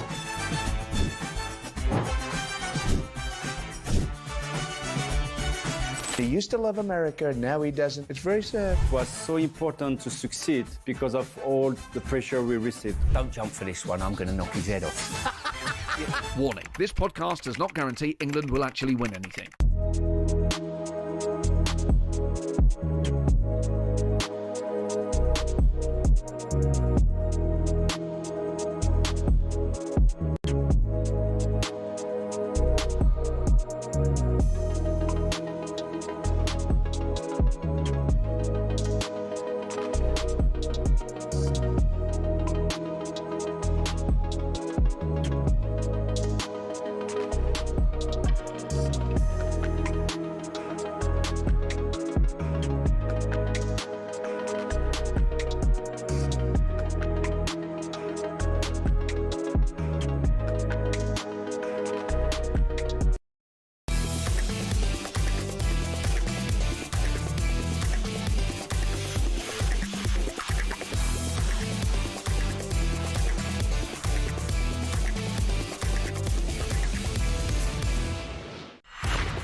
You're live with Jim White, with Simon Jordan and with Brad Friedel. And we're coming to you live from New York City on this Friday morning, Friday afternoon with you back in the UK. We're live on talkSPORT. Thanks very much indeed to former FIFA referee, now broadcaster, Christina Unkel, who was with us in studio. We were talking in the latter stages of that chat about Omar Artan, who was set to be the first Somali referee at a World Cup finals, but he was denied entry at Miami Airport earlier this week. And his dream, if you like, of officiating on the world's biggest stage has been denied him. And he was absolutely sent home, back to Somalia. Yesterday, our own Ben Jacobs was in conversation with one Andrew Giuliani. Who is he? He's the Executive Director of the White House Task Force for FIFA 2026 World Cup. And he spoke specifically on what had happened to Omar Artan. Have a listen. So there are some things that we can't talk about. I think what I can tell you is, in looking at it, he's the only referee, he's the only official, not Iranian official, that has been banned from coming into the country for this tournament. He was talking to some bad people very recently about actions here in the United States. I'll leave it at that. I know CBP has made a statement on it. What I can tell you from my standpoint, and having seen the information on what he was doing, was I stand by CBP's decision. It was the right decision. What President Trump has been clear on is he wants to welcome the world that wants to enjoy the World Cup, that wants to participate and be a great part of this World Cup here to the United States of America during this incredible tournament. But he's not going to let the guys of a soccer tournament come in and give bad actors a potential opportunity to take action in the United States. Now, former Guardian journalist and African he's present Guardian journalist and African football broadcaster Osasu Obeyuwana joins us here in studio. Welcome, Osasu. You've been with Simon and myself back in London. We're now together in New York. What is your reaction to what you heard there from Andrew Giuliani? I really have no words for what he said. You don't destroy a career high of a young man in the way it has been done.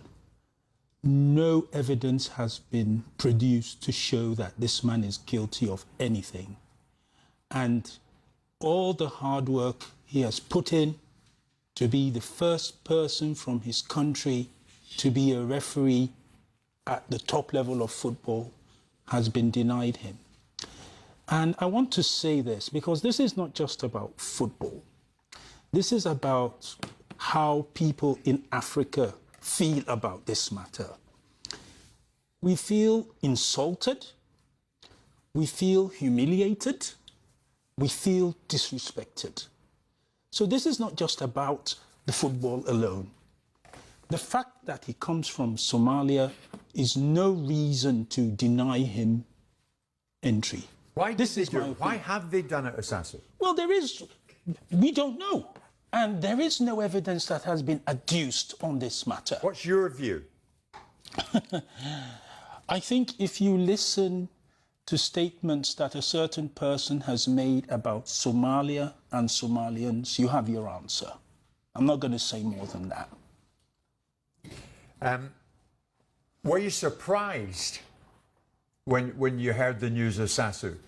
Or did you think a story like this would rear its head here in the USA at this World Cup? Well, Jim, before FIFA give a World Cup to any country, there is a hosting agreement. And the terms of the hosting agreement are clear to every country that hosts it. And what is one of the cardinal principles in that hosting agreement? That all FIFA officials who have to work at World Cups should be given free access to that World Cup. If you are going to deny someone the right to enjoy the hard work he has put in to play at the highest level or to referee at the highest level, you better bring some incontrovertible evidence here. You don't go and say he associated with some bad guys. What does that mean? I'm a lawyer, so I deal with evidence. You don't look, by even saying this, you put the reputation of this young man at serious risk, because other countries can say, oh, well, the United States said this about you, so we can't have you here. Why should the life of a 34-year-old man be put in such a situation? So you're saying this is a purely politically driven decision? This is my opinion based on the evidence.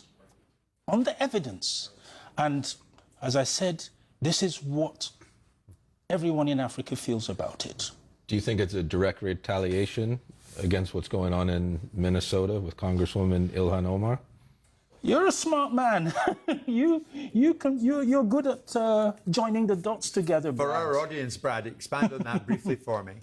Well, there's been the former vice presidential running mate of Kamala Harris is Walton, Minnesota, and Congresswoman Ilhan Omar is Somali-born, and there's been a lot of political unrest between the state of Minnesota and the current administration in the White House. Part of the this is where there's also been a lot of fraud and corruption instigated by Somalians in that particular state, isn't it? Yeah, but put that aside from the issue at hand. It has nothing to do with this. Agreed, but that's a supposition on our part. If you look, I'm not here to listen. I'm not committed to this particular conversation in terms of coming down. I think that what's been said is absolutely right. If you're going to make a very strong decision, FIFA have to be in the middle of this as well, because they should have walked this young man through a process, knowing that the United States had already put an immigration policy around Somalia in terms of they feel that their governance around passport issuing isn't the strongest. They don't feel they've got a returns policy around bad actors that come to this country in terms of Somalian deportation back. And they also have a clear view about people that associate with terrorists. Now, they've made the third allocation. I do think he's absolutely right. I think Sassu's right. Yes, I think if you're going to make this sort of decision, then you need to produce incontrovertible evidence. Now, the interesting thing will be, if they do, then everyone's going to have to row back from their offence and row back from the fact they've been slighted and row back from the fact that Africans feel deeply offended by this and have a different position. But if the Americans don't do that, then they can continue with their feelings being offended. Well, Simon, do you seriously think that if they had incontrovertible evidence, they wouldn't have produced it? Yeah, it's interesting. Exactly. No, I don't disagree with you. Osasu, time's against us in this part. We will continue on this very topic because, my goodness, it's one that's got everybody talking here in the USA. Osasu Obey-Ioana is with us here in studio alongside Simon, myself and Brad Friedel at 2:30 for you back home in the UK. For us, it's just 9:30 in the morning. Stay with us.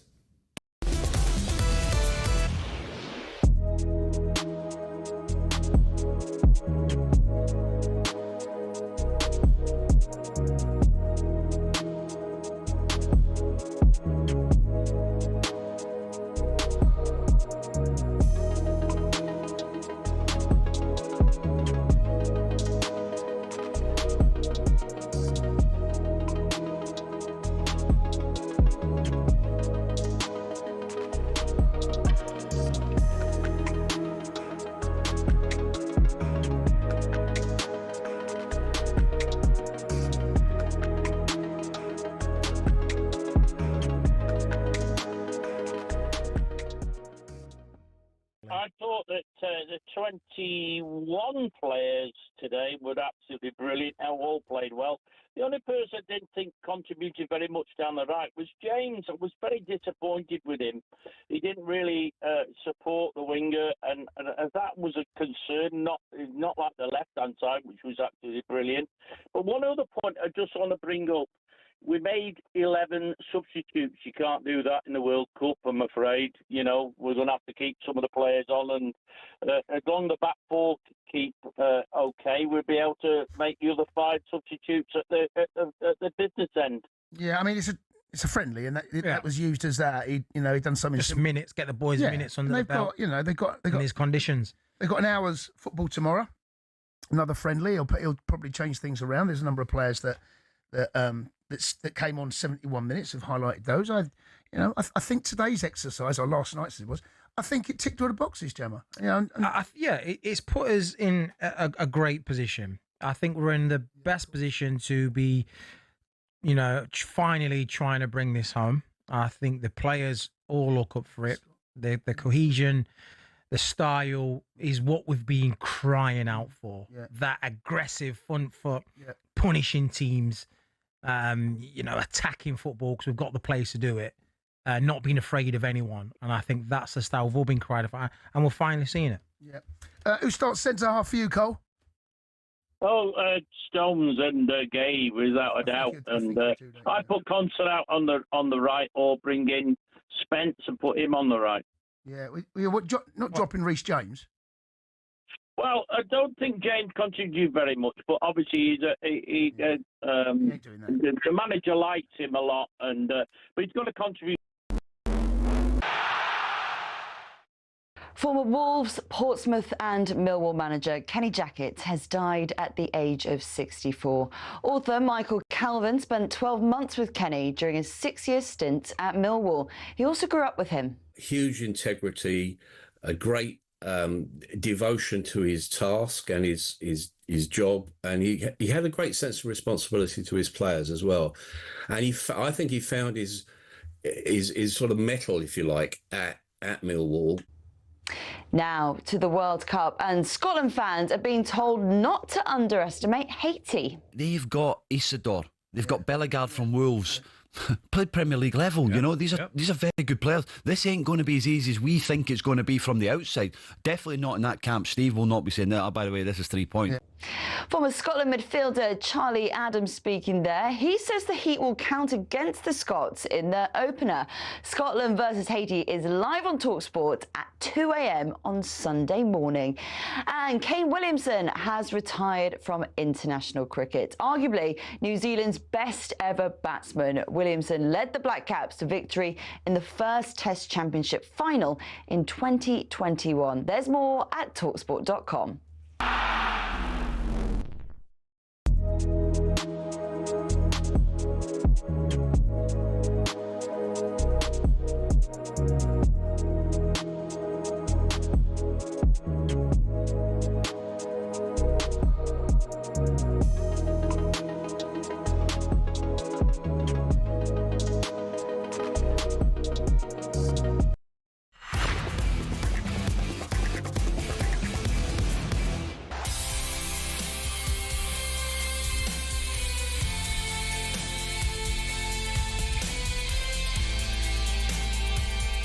We're coming to you live from New York City this Friday morning, Friday afternoon with you back in the UK, 25 to 3 back in the United Kingdom. It's Jim White, Simon Jordan and Brad Friedel. We're live in talkSPORT, live on YouTube as well.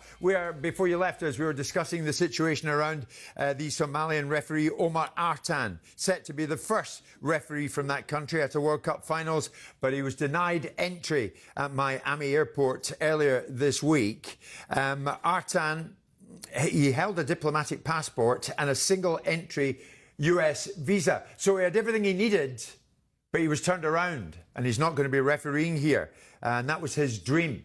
That's what he had worked for. Artan said he was interrogated for 11 hours and held in a cell before sent back home. Here in studio, being joined by Guardian journalist and African football broadcaster Osasu Obe-Yuwana, who told us moments ago the whole thing was insulting to Omar Artan. It was insulting to his country, and it insults the entire African continent.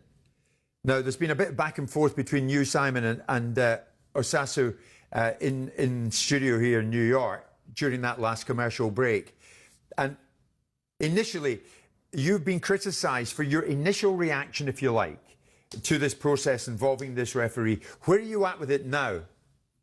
Well, I mean, listen, I don't think an individual should be judged by a bias towards a nation. I don't think you should have a bias towards a nation. I don't think the events in Minnesota should deter a country adopting a policy and some of the statements that Trump has made. My initial reaction was to qualify a response about a visa based upon the America's policy of immigration.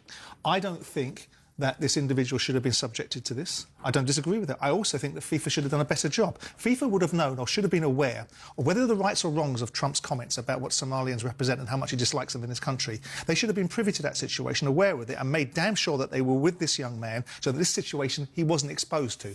Now, whether you should have to go to that level, whether Trump is at the wrong end of this conversation full stop, and I know that there's a lot of people who will subscribe to that view, and I don't disagree with it. But I also think that if FIFA appointed him, then FIFA had a duty of care, knowing the backdrop, knowing the circumstances in which the country they were coming in has a view and its president has a view, to be by his side to make sure this situation didn't manifest itself. That would be an argument that I'd bring into the equation. It's not defending what the Americans have done. It's not aligning myself with the Americans. The point I was making with him in the break was, I understand the emotivity of it. Whilst I don't live on an African continent, I've got plenty of friends that live in Nigeria. I understand the value of that part of the world. My view is that if you're a Somalian, you should be deeply offended. But I'm not entirely sure why Nigerians or Ghanaians would adopt the same offence mechanism as somebody whose country's been insulted. And I may be wrong. I'm happy to be corrected. Osasu, are Africans throughout Africa hugely insulted and have a feeling of being disrespected because of what has happened here? I just said so. I said so earlier, and I'm saying so again, yes. The question maybe, should football ever supersede a government's immigration policy? No. However, you expect there to be some fairness, some decency, some justice in how you apply law. Law is meant to be applied not in an irrational and unfair manner, but with consideration for human beings. Well, that's what I was taught in jurisprudence. And you are a lawyer. Brad, did the US administration here, for whatever reason, lose all sense of decency towards this man and his country? I think what's happened with this administration is they're trying to cling to rhetoric of what they say, and they act upon things based on personal feelings of people in the administration. That's why us as Americans are so frustrated along the way, is that we don't know what is true and what is not true. Like I've said it many times, not all of us are hard right or hard left. We're just people in the middle that want the truth. So as Simon alluded to earlier, just have them show who he was talking to or why he was talking to, why he's not allowed in. If you do that and he's talking to terrorists, no problem, no one wants him in here. But if he hasn't, and it's part of a political agenda to go against the state of Minnesota, that's completely and utterly wrong. It's offensive, it's insulting, it's every type of adjective that you want to put in a negative manner. And now, strangely, Osasu, yesterday, as recently as yesterday, UEFA have come into it all and have decided that the same Omar Artan should referee Paris Saint-Germain against Aston Villa in the upcoming UEFA Super Cup final. Why do you think they did that? Well, you would have to ask the UEFA president, but I'm not sad about it. I'm quite happy about it. I think the young man deserves some happiness after what he's been through. You imagine being put through border control for 11 hours. 11 hours. And then having to go back knowing that you cannot referee in a World Cup that you have worked so hard to get to. So I'm not going to begrudge him such a gift from UEFA. I'm happy that he's been given it. Do you think, to a degree, it's a sense of grandstanding by UEFA, Simon? Oh, undeniably. But that doesn't make it necessarily wrong for the young man. because he will have had an embarrassing and degrading so I don't suppose he was strip searched, but it doesn't make any difference. He's in an environment where he's been rejected. Anybody in life doesn't want to be rejected, and he hasn't been rejected on the basis of professional grounds. He's been ejected on the basis of a rather serious allegation. He's absolutely right. This young man now goes out... That's right. Yeah, of course he is. Of course he's right. This man's been accused of associating with terrorists. Who would want that as an association? So it follows him now. It's indelible. And that is why it must be, and he's absolutely right, it is incumbent upon this administration to produce information, substantial information, to support its position. Do you think they will? Do you honestly think they will? I would be fascinated to see if they did, and if they did, I'd be very interested to see the reaction from those that have been very vociferous about the inability to do it. And not only that, I am actually hoping that CAF, the CAF president, the Confederation of African Football, and those who represent the interests of African people in football, they need to have a conversation with the United States government and say, listen, if there is truly no link between terrorism and this man, you have to put it in a written document and make it clear. Because, as you just pointed out, these innuendos are terrible. Do they have the leverage to do that? I mean, it's one thing a football association demanding something of a government, and it's another thing getting it. Do you think they've got the lever and leverage to do well, there are ways and means. There are people that you can deploy. That's the only way. I mean, they should at least make the effort, because a young man's life is at stake. But they will do that, won't they? They will make the effort, because there's no, ultimately for them, in terms of the observations that you've made and the slight upon this particular country and this region, they will do that. My concern is not whether they do it because it's a good way to operate. My interest is to see, actually, if we get some information back, and then we can all sit there and go, well, actually, it was an appalling decision, as you think it is now, or actually, there was something more substantial, and they did have grounds. I tell you, if they had grounds, they would have produced it. I don't doubt it, but there's also the Americans are in their own little world quite arrogant about the way they operate, and if they don't feel they have to, we've made a decision, it's our border policy, we've said it, you've got on with it. We've wheeled out somebody that's in a position of authority, and he's told you. I'm not saying that's right. When have you ever known a government to having evidence against somebody they don't like, and they do not put it on the table for the media? Well, have you ever heard of it? Give us an example then. No, I'm asking you. No, I'm asking you, the one who brought it up. So give me an example of someone that made an allegation against and not brought evidence out. Do you feel they were always going to make a decision like this? I'm going to be fair. I didn't expect it. I just assumed that since guarantees had been made, there would be free movement for those who are working with the World Cup, that they would honour them. We will move on after this. We're only at day 2. It was the first day yesterday of the matches, so it's the very early stages. Already, is this World Cup USA 2026 tainted in your eyes by what has happened?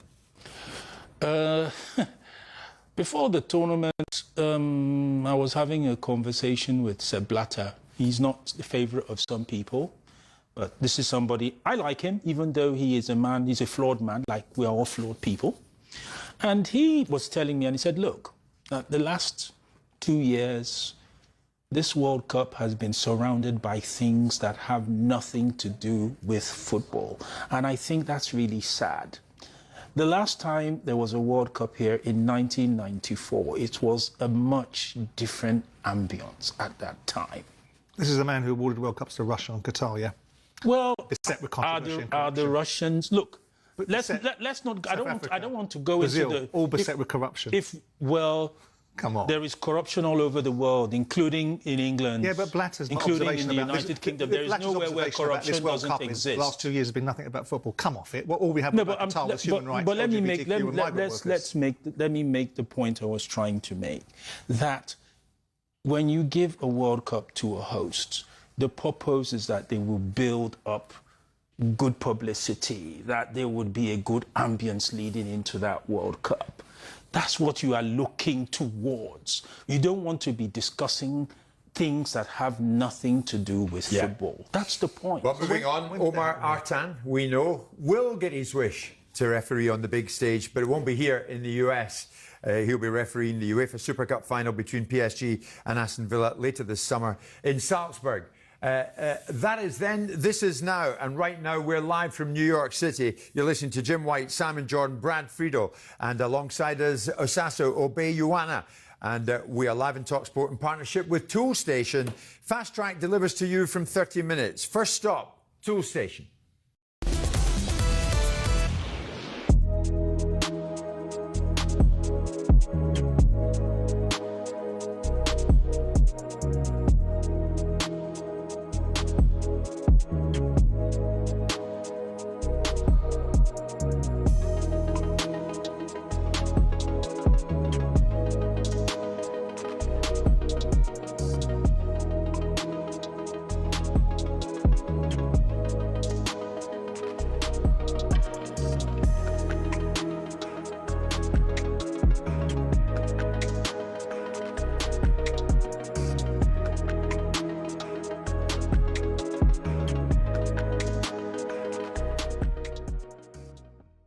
For you, Carl, obviously playing right back, you'd have played against these two guys, and we don't quite know which one will start, and that's Anthony Gordon and Marcus Rashford on that left-hand side. Now, you've played against both. I'm not going to say which one's better, but what differences are there between the two, and what makes both of them as good as they are? Obviously, Rashford being at Barca, Anthony Gordon just got the move to Barcelona. What are the differences between the two? I think that just says it there. There's not really much with one team signing them both, and wanting to take them because they fit the personality that they want to play the game at. I think, listen, they're both extremely quick players, and they both got an eye for goal as well.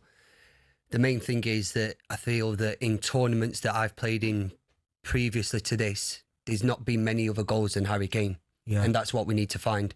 And as having one of them on the pitch, with Bakaya or Noni on the other side, I think they need to bring some goals into it. The fullback situation. Reece was a little bit more reserved last night than O'Reilly. O'Reilly, we know he's a midfielder that plays left back. He's an 8 that can be a 10. He's incredibly talented. I mean, you'll know all about him, right? Reece, I felt, was a little bit more structured to his game. And maybe that's because of his hamstrings. Maybe they're managing that. I know at Chelsea they've had to manage that because there is some fragility in and around there. How important is that, though, that Nico Riley does that job on that side? Because his link-up play is exceptional. He really is a major talent. I think you can't take that away from Nico. What he's done at Manchester City and arriving in the box in areas that you don't expect a left-back to get into just shows what he does offensively.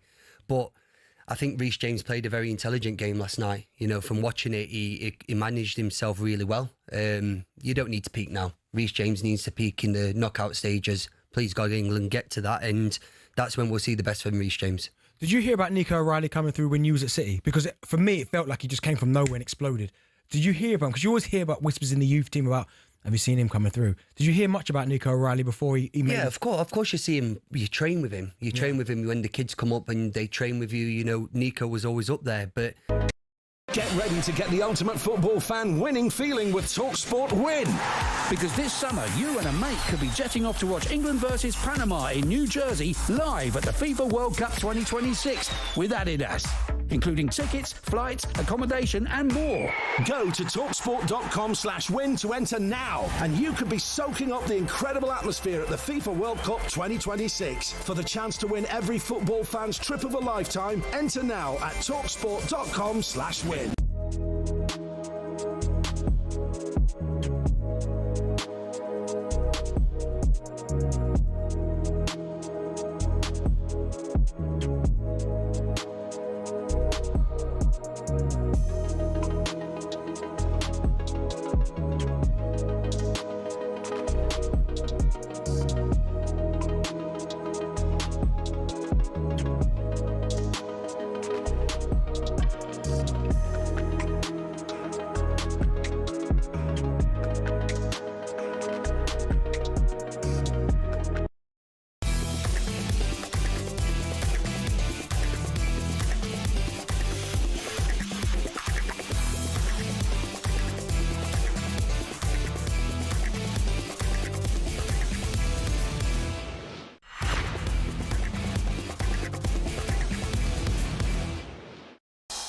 Football Debrief on talkSPORT with Toolstation. Fast Track delivers to you from 30 minutes. First stop, Toolstation. Well, that's right. Time now for our football debrief with Tool Station. Four of us coming to you live this Friday afternoon back in the UK. Coming to you live this Friday morning here in New York City. It's Jim White, Simon Jordan, Brad Friedel, and Guardian journalist and top African football broadcaster. He's with us and he always makes an impact. Osasu Obey-Ughonia is with us. Osasu, it's great. We made a deal with each other. We'd see each other in New York. We're doing just that. You were with us back in London in the news building at London Bridge. So it's great to have you here over this side of the pond. Great to be with you guys, as always. You really mean that? Yeah, including him. I love it. Well, you just hit my leg there. It's all kicking off, literally. Here's the thing, Osasu. For a continent so vast, why have we never seen an African nation win the World Cup, do you think? Lack of professionalism in organisation. That's it. Simple. If we have the professional organisation that matches the talent we have in Africa, a Nigeria or Cameroon would have won a World Cup, probably. Because even in 1990, Cameroon should not have stopped at the quarterfinal. They lost to England just because they were naive in how the game was managed. Don't forget, England had to get 2 penalties in that game. So they were finding it so difficult to get their goals in open play. Okay? In 1994, when Nigeria played Italy, Nigeria were less than 3 minutes away from knocking Italy out of the World Cup. Naive defensive error got Italy back into the game. You know, as you would know better than any of us here, because you've been a top professional, you know that the difference between winning and losing is about paying attention to the smallest of details and being extremely mindful of your games, because anything can happen in a game. A second can turn a game. You could have done brilliantly for 89 minutes in a game, and a second turns everything on its head. So we have the talent to do it. Ghana could have gone farther in 2010 as well. Senegal could have gone farther in 2002. Morocco got to the last 4 last time. Yeah. So the talent is not the issue. The African teams have the talent, but we need to be organized. We need to be professional. We need to plan. Without doing these things in a consistent manner, it will be very difficult for us. And of course, Ghana in England's group, Morocco in Scotland's group, and tomorrow across the water behind us here in New Jersey at the MetLife, Morocco take on Brazil. Yeah, I'll be there. You're going to be there, Osasu. Where are Morocco in terms of what they may or may not achieve at this tournament? Have they improved? Different manager, of course, we know that. You know, I am quite upset with Morocco, and I've actually told them, if you have a manager that takes you to a semi-final of a World Cup and he qualifies you for the next tournament, for goodness sake, leave him alone to just do his job.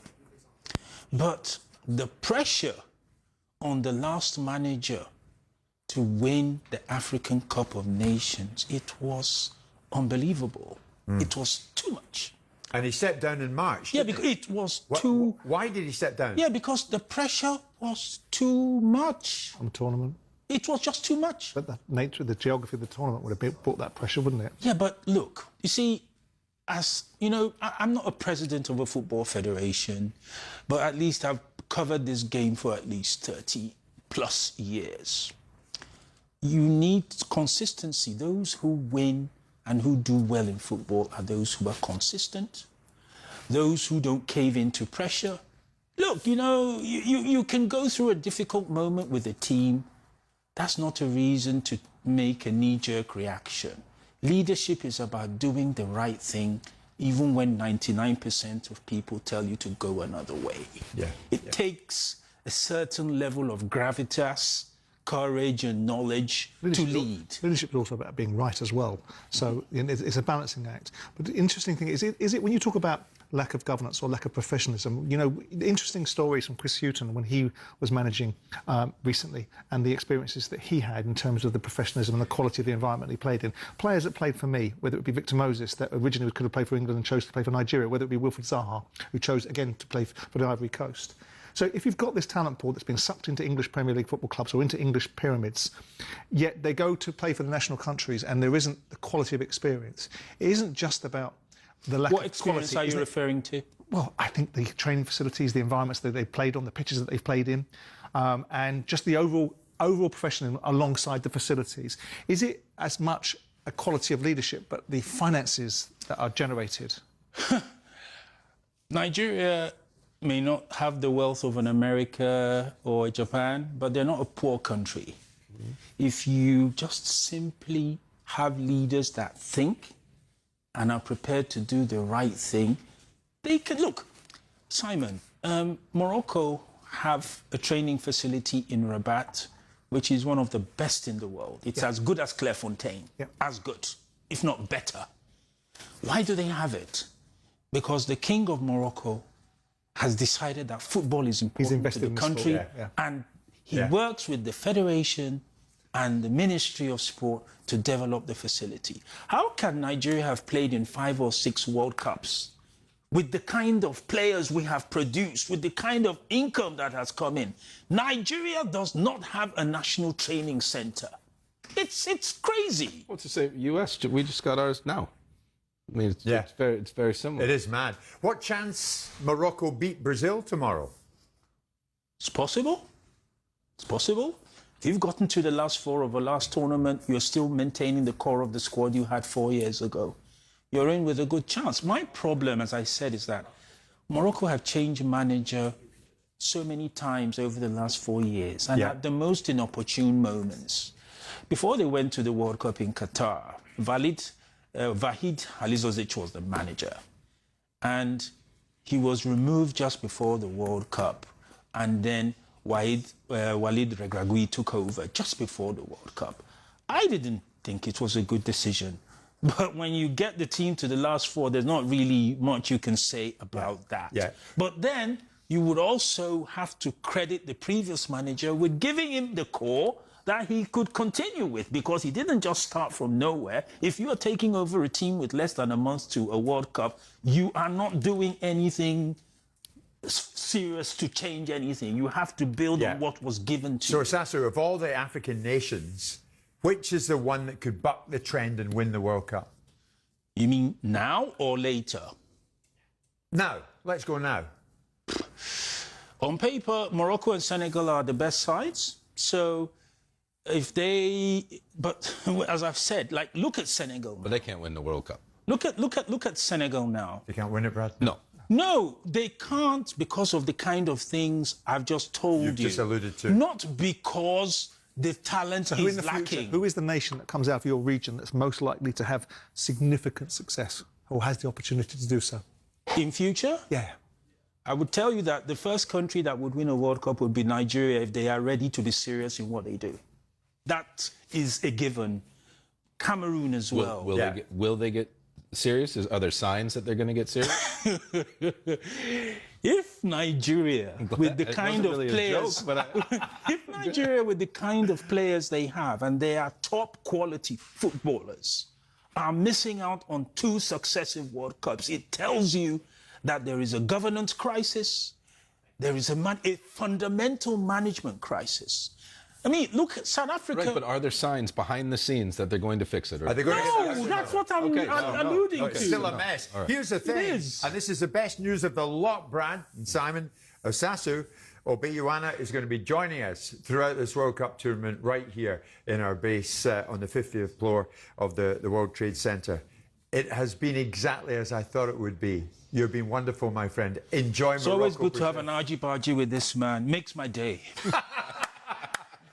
We're live in Talk Sport from New York City. It's 3 o'clock at home. It's 10 o'clock with us in the morning. I feel as if I've been up for hours. And I have. Stay with us. Football Debrief on talkSPORT with Toolstation. Fast Track delivers to you from 30 minutes. First stop, Toolstation.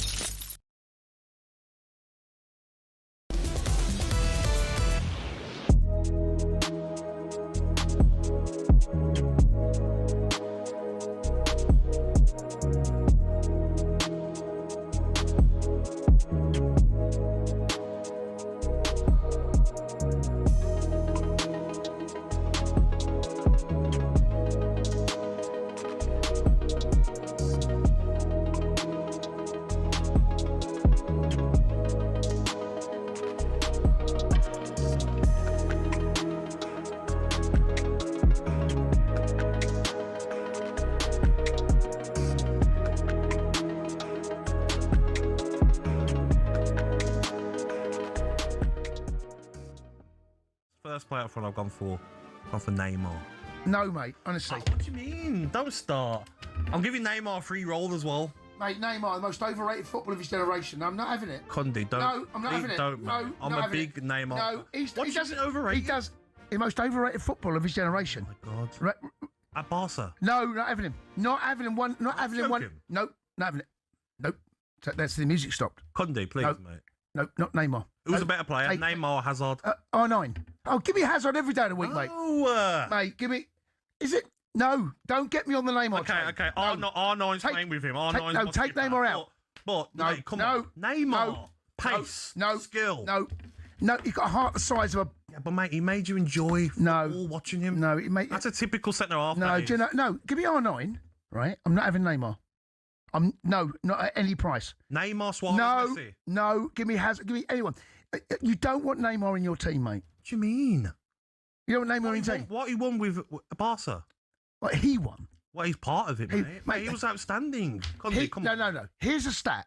When he left Barcelona, he never won a major honour again. And don't give me... He left Barca for the dough, didn't he? Obviously, to PSG. Well, that goes down as a black market, Michael. I know, but... No. Cundy, we've become very close, mate. No, I know, but we're going to fall out of a Neymar. Yeah, it could be, mate. No. Please, mate. No. Wow. No.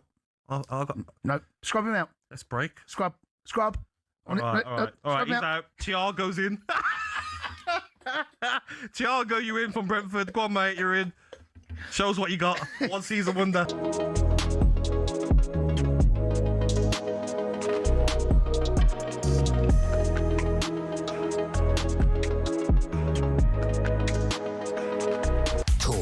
Sport. For the headlines at 4 minutes past 3, I'm Tom Clayton. Good afternoon. Millwall say Kenny Jackett was instrumental in some of their greatest successes. Jackett, who also managed at Wolves and Watford, has died at the age of 64. Author Michael Calvin grew up with him. Frankly, I was in awe of him as a kid, and as a man, I got to know him really well and respected him. A very private individual. Elsewhere today, do players really need love from outside of international camps? That was the suggestion from Jude Bellingham, but Brad Friedel says players should strive for respect. The former USA goalkeeper reckons the best managers and coaches can give both. This is why a manager like Pep Guardiola is so good, because I don't care what you think. This is my way. And then he got backed by upstairs, and then he was able to create a monster. That's why Sir Alex Ferguson was so successful. England face Croatia live on talkSPORT next Wednesday. Scotland get going live on talkSPORT at 2 a.m. on Sunday morning. Ipswich Chief Exec Mark Ashton says he'd be very surprised to see Kieran McKenna pop up in another job this summer. Ashton believes McKenna's decision to step down at Portman Road is genuinely about rest. I have a real trust in Kieran. I felt he was being really honest and really genuine with me. And he needed to take some time and breathe to come back again at a later date. And it felt right. It was sincere. You can get more at talksport.com. talkSPORT News. The Prime Minister says defence spending is a top priority, and one of Britain's most famous artists, David Hockney, has died at the age of 88. Sinead has more in half an hour. talkSPORT weather with QuickFit. You can't trust the weather right now, but you can always trust Pirelli tyres. In stock now at your local centre. Visit quickfit.com and book today. Largely cloudy in the south with a few spots of drizzle, a few spells of sunshine in the north, though some showers in the northeast of Scotland.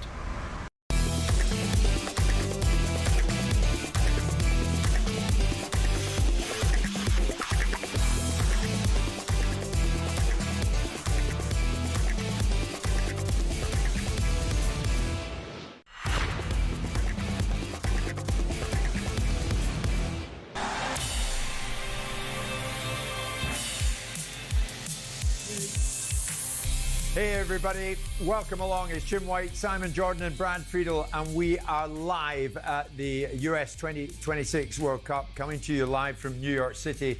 The sun is coming up on Lower Manhattan. It was a very dull day to start with in the early hours this morning, but boy, the sun has come out. The Statue of Liberty is looking wonderful behind us on the Hudson, boats all around it.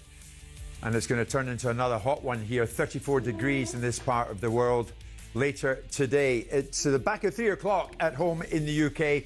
With us here in the United States, it's just gone 10 o'clock as we embark on another day at the biggest show on earth, the World Cup 2026 here at the USA. Scotland in action this weekend, England in action against Croatia in the middle of next week. And with kind of an English flavour to it, let's now we're about to be joined by a Premier League manager, none other than Brighton boss and talkSPORT World Cup pundit. Fabian Hürzeler joins us on the show here in the US of A. He's not in the US of A. He's back in Spain, as I understand it. Fabian, are you getting a bit of break time, mate, before you're out here? How are you?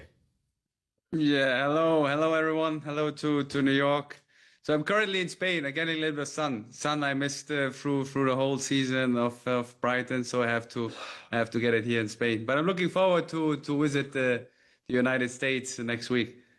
Well, here's the thing. You were born in Texas with multiple citizenships. Is this something of a homecoming World Cup for you?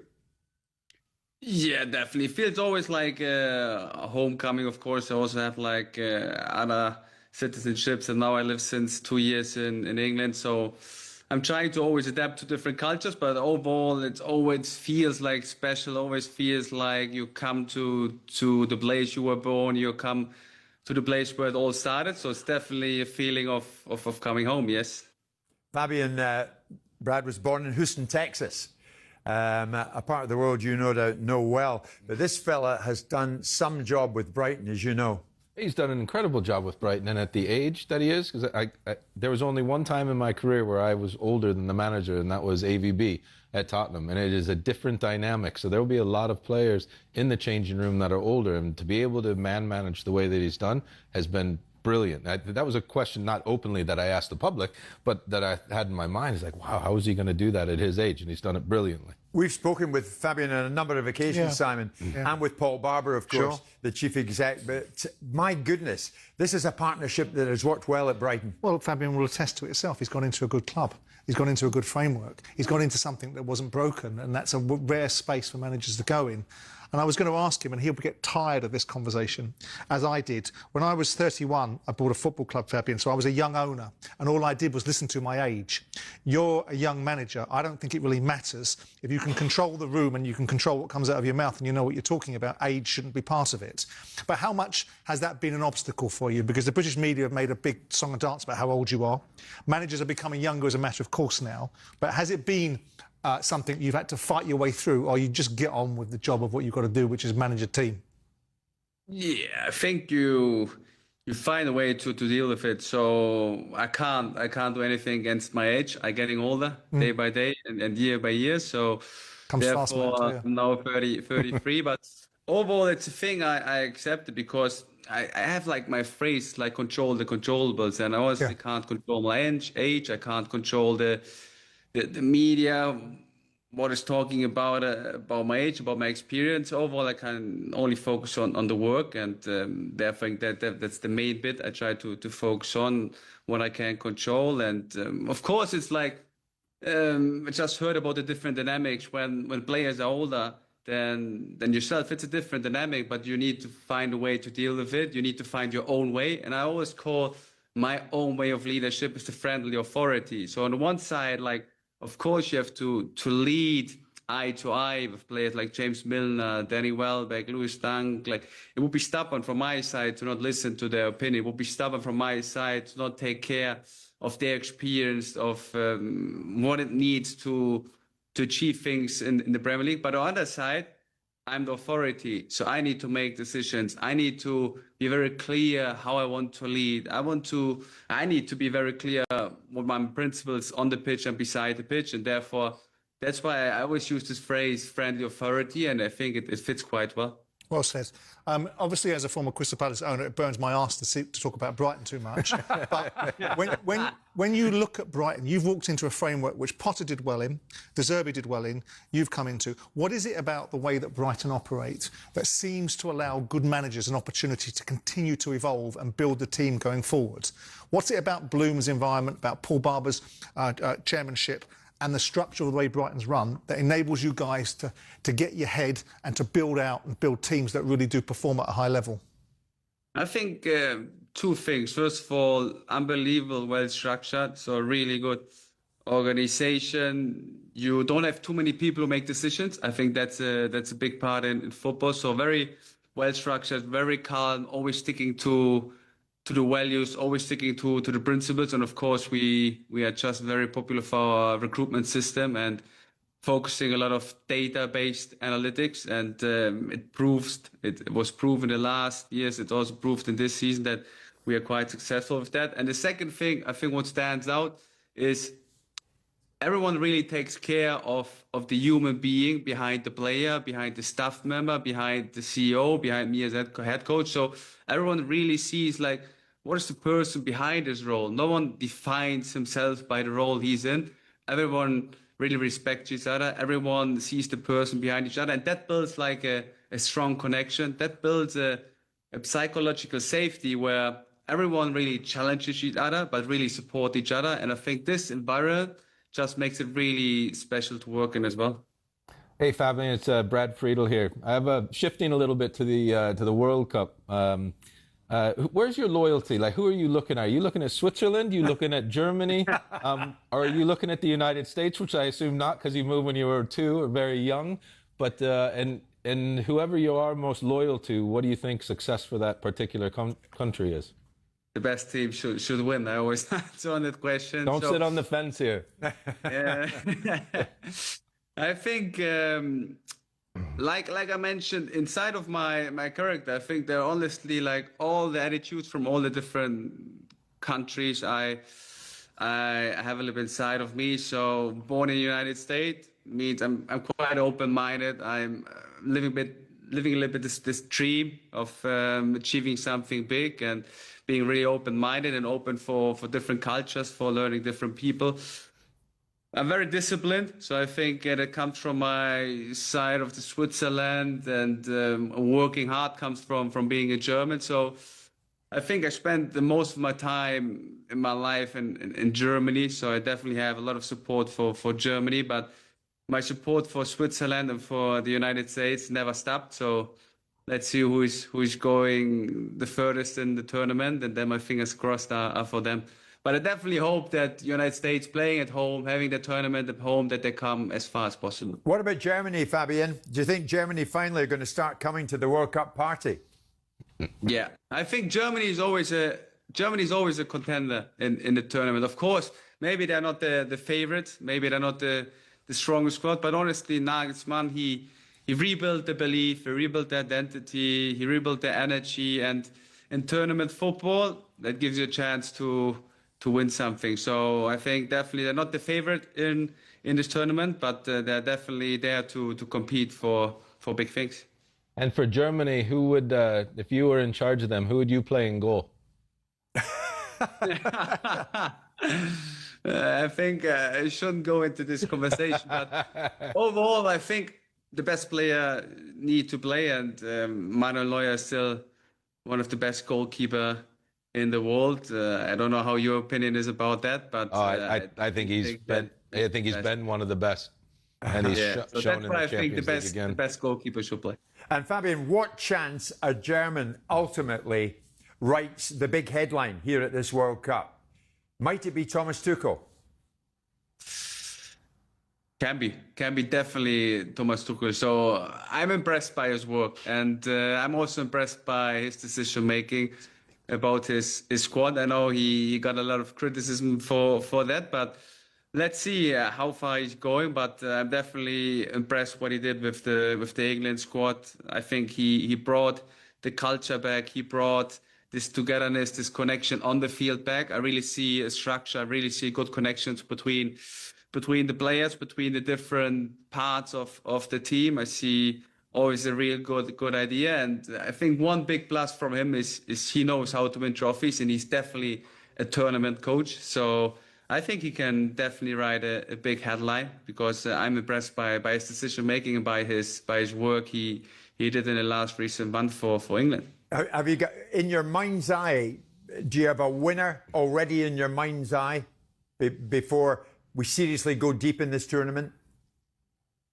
I have like two favorites, if I'm honest. I have Spain, and of course France. They still have the strongest squad, in my opinion. They have unbelievable quality in every position, even like double options on each position. So therefore, if they understand to work for each other, if they build this togetherness on the pitch, then I still think that these two teams have big opportunities to win it.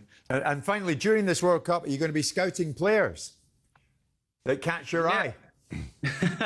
First of all, I scout my players. I think that's the most important. So luckily, and I think that's also back to the nice performances, to the great achievements my players had through the season, that a lot of them get nominated. And I think that's a really good sign. I'm really pleased and I'm really happy for them. Unfortunately, Karumi Toma got injured a few weeks ago, but overall we have now, I think, 8 players representing Brighton, representing their countries and in the World Cup, and therefore I think that's my main focus during the World Cup, and I'm really looking forward to see them play.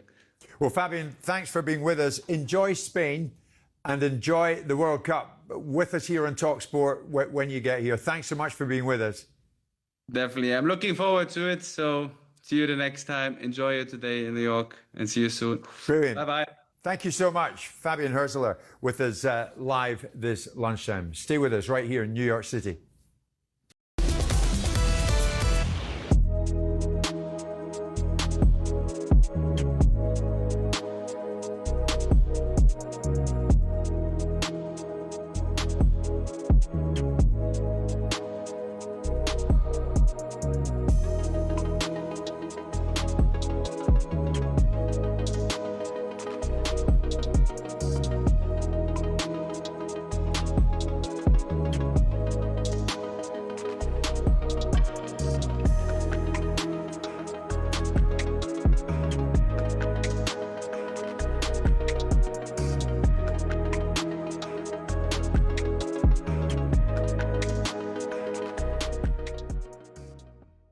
I think you've got a couple of positions that Rashford, Gordon, the centre halves. I know Peter Saka one on the, how fit is Saka? Yeah, how fit is B? I think you look at it, Morgan Rogers. The big one is Morgan Rogers and Jude Bellingham. Who's going to start? Who's not going to start? Can you fit them both into? Who's starting?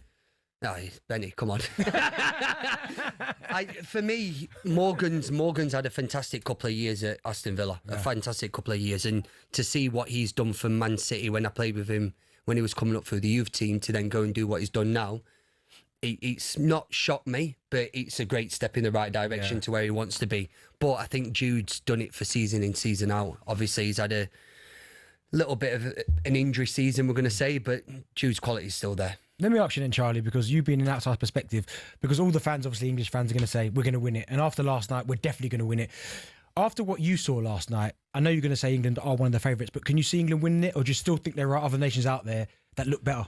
No, I do think there is other nations that have got a real good chance. I think I look at the Netherlands and I think they're probably a little bit of an outsider. But looking at the odds today, it's, you know, Brazil are probably, and Argentina, two South Americans. You'd expect a South American team to go there. I think it's a shootout for me between France and England. That's what I believe. I think that England have got a brilliant chance. Thomas has made the decision to go and leave these players, Foden, Palmer out. and he's made that decision. And I thought England were really good last night. I thought they'd go, and like I say, for me, Stones plays because he can control the game for you. Yeah. In the heat, he's very good with the ball. Mark Gahey, very good with the ball. I just thought that partnership could really dovetail really well for England. And I think, and I've said it last Qatar tournament, I think England are really, really strong, and they've got a good opportunity of winning this. As a Scotsman, would I like to see it? Absolutely not. but for my son, I say it all the time, for my son who was born in England, I would love to see for him the opportunity of England winning a major tournament.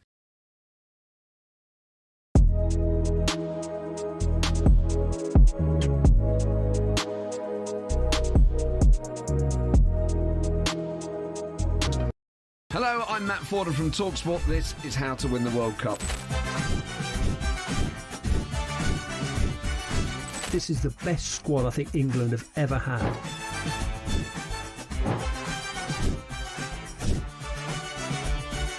He used to love America, now he doesn't. It's very sad. It was so important to succeed because of all the pressure we received. Don't jump for this one, I'm going to knock his head off. Warning, this podcast does not guarantee England will actually win anything.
Football form roundup on talkSPORT with Sky Bet. The world's gone football. Get in on it with Sky Bet. 18 plus, gambleaware.org. Yeah, time now to catch up on all the odds thanks to Sky Bet. We're joined by Michael Shinners from Sky Bet to look at today's football and discuss the latest odds. Michael, good to have you with us. The opening day, how was it for you? Yeah, good afternoon, Jim. I thought I'd get dressed up for the occasion for this one. I'm actually at York Racecourse, to be honest. There's the disclosure. Okay. It was as a day. I think it was, from a betting point of view, it was definitely one for the punters.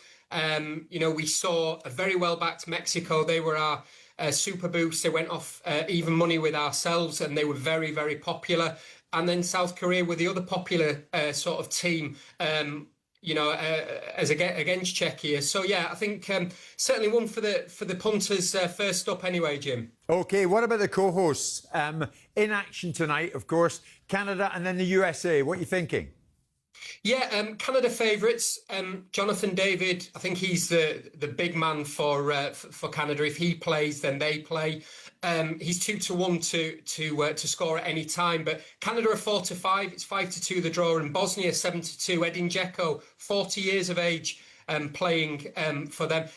The one thing I would say about Bosnia is a pretty physical team. They're always quite good for a foul or a booking or even a sending off. We saw last night a red card for both teams in yesterday's game. That was 66-1. It's the same again tonight. 295 of our customers, they backed both teams to get a red card in that first game, so they were happy anyway with a little bit of rough and tumble. My God, it never fails to amaze me. You got a price boost for us today, Michael. Maybe Canada. What are you thinking? Yeah, I mean Canada, they're 4-5 with ourselves. We've got there are plenty of boosts. Like I say, Jonathan David, we've sort of boosted him to get a shot on target and to score a goal. But yeah, I mean, there's plenty of interest, I would say, Jim. But I think that those red cards after yesterday, that certainly the first referee wasn't shy, so perhaps that might be an angle in. But yeah, I mean, look, it was, at least we saw some goals anyway. There was nothing cagey about yesterday's games, at least. Michael, enjoy York races. Thanks for being with us. That was a look at the latest odds thanks to Sky Bet. 18 plus, gambleaware.org. Football Form Roundup on talkSPORT with Sky Bet. Download the Sky Bet app and get in on it with Sky Bet. 18 plus, gambleaware.org. Now then, Scotland begin their campaign against Haiti this coming weekend. And my goodness, the Scots are arriving in this part of the world in big numbers here in New York City. And last night, albeit briefly, I attended a get-together put together by a Scot, Andy Weir, who has lived in New York City for a couple of decades now. And he put on a bit of a night, a bit of a welcome night for the Scots who had come to this part of the world. Several hundred were there, I can tell you. They had a great old time, and it was good to see them. Andy and I had a chat, and he told me what he thought the perception of Scotland was out here and how well or otherwise they might do. This is Andy Weir. 28 years we've been starved. The last time we qualified for a World Cup, we were buying beers in French francs, which is a good bit of context for the youngsters who have only known the Euro. It was the French franc, and our team was Colin Hendry and Jackie McNamara and Tom Boyd. And you know, I've been to a lot of Scotland games in the last 28 years, and I've suffered the disappointments. And like all Scotland fans, I told my wife 2 years ago when I took the family to Germany and spent a fortune going to Germany to watch the Euros that it's once in a lifetime. And here we are 2 years later, and it's once in a lifetime again. Brilliant. Do you find living in New York City, living in America for so long, your Scottishness comes out more at a time like this, an occasion like this? Absolutely. I mean, when the Scots leave home, they get more patriotic. I mean, listen, when the Scots go north of Perth, they get more patriotic. They're like, look at this place, you know? But the great thing about living in America, it's a land of opportunity. It's a very positive place. Yes, it has its problems, don't get me wrong. But being Scottish in this country, it's a passport. You know, it's everywhere you go, people want to hear your accent, they want to talk about Scotland, they want to tell you about their great-great-grandpappy. They love the bagpipes, they love the kilts. And I tell you what, I've just watched the Tartan Army walking around New York the last couple of days. I watched the team walking around New York. People are they're just excited. And, and I mean, the World Cup without Scotland was a poorer tournament. I'd agree with that. For almost 30 years. Yeah. And we're back. They're the most in-demand tickets. I mean, that speaks to the pent-up demand over almost 30 years. But what Steve Clarke and the boys and the team have done in kind of re-inspiring. I mean, we all need some good news at the moment. Yeah. And I was at the game against Bolivia, and those guys seem relaxed.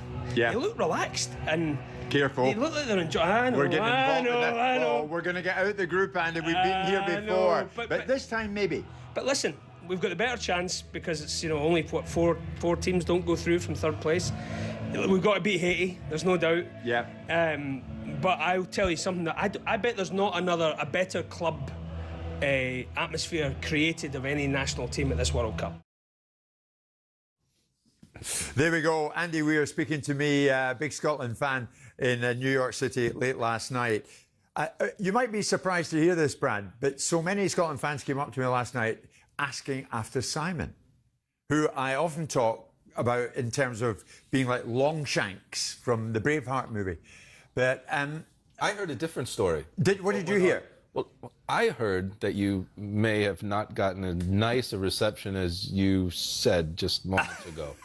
I heard that they asked for your photo, asked for your autograph, and then when you were announced, they went after me. They vehemently booed you. They very much did, but we all had. It was being warmly. I was being warmly booed. Warmly booed. Okay. Yeah.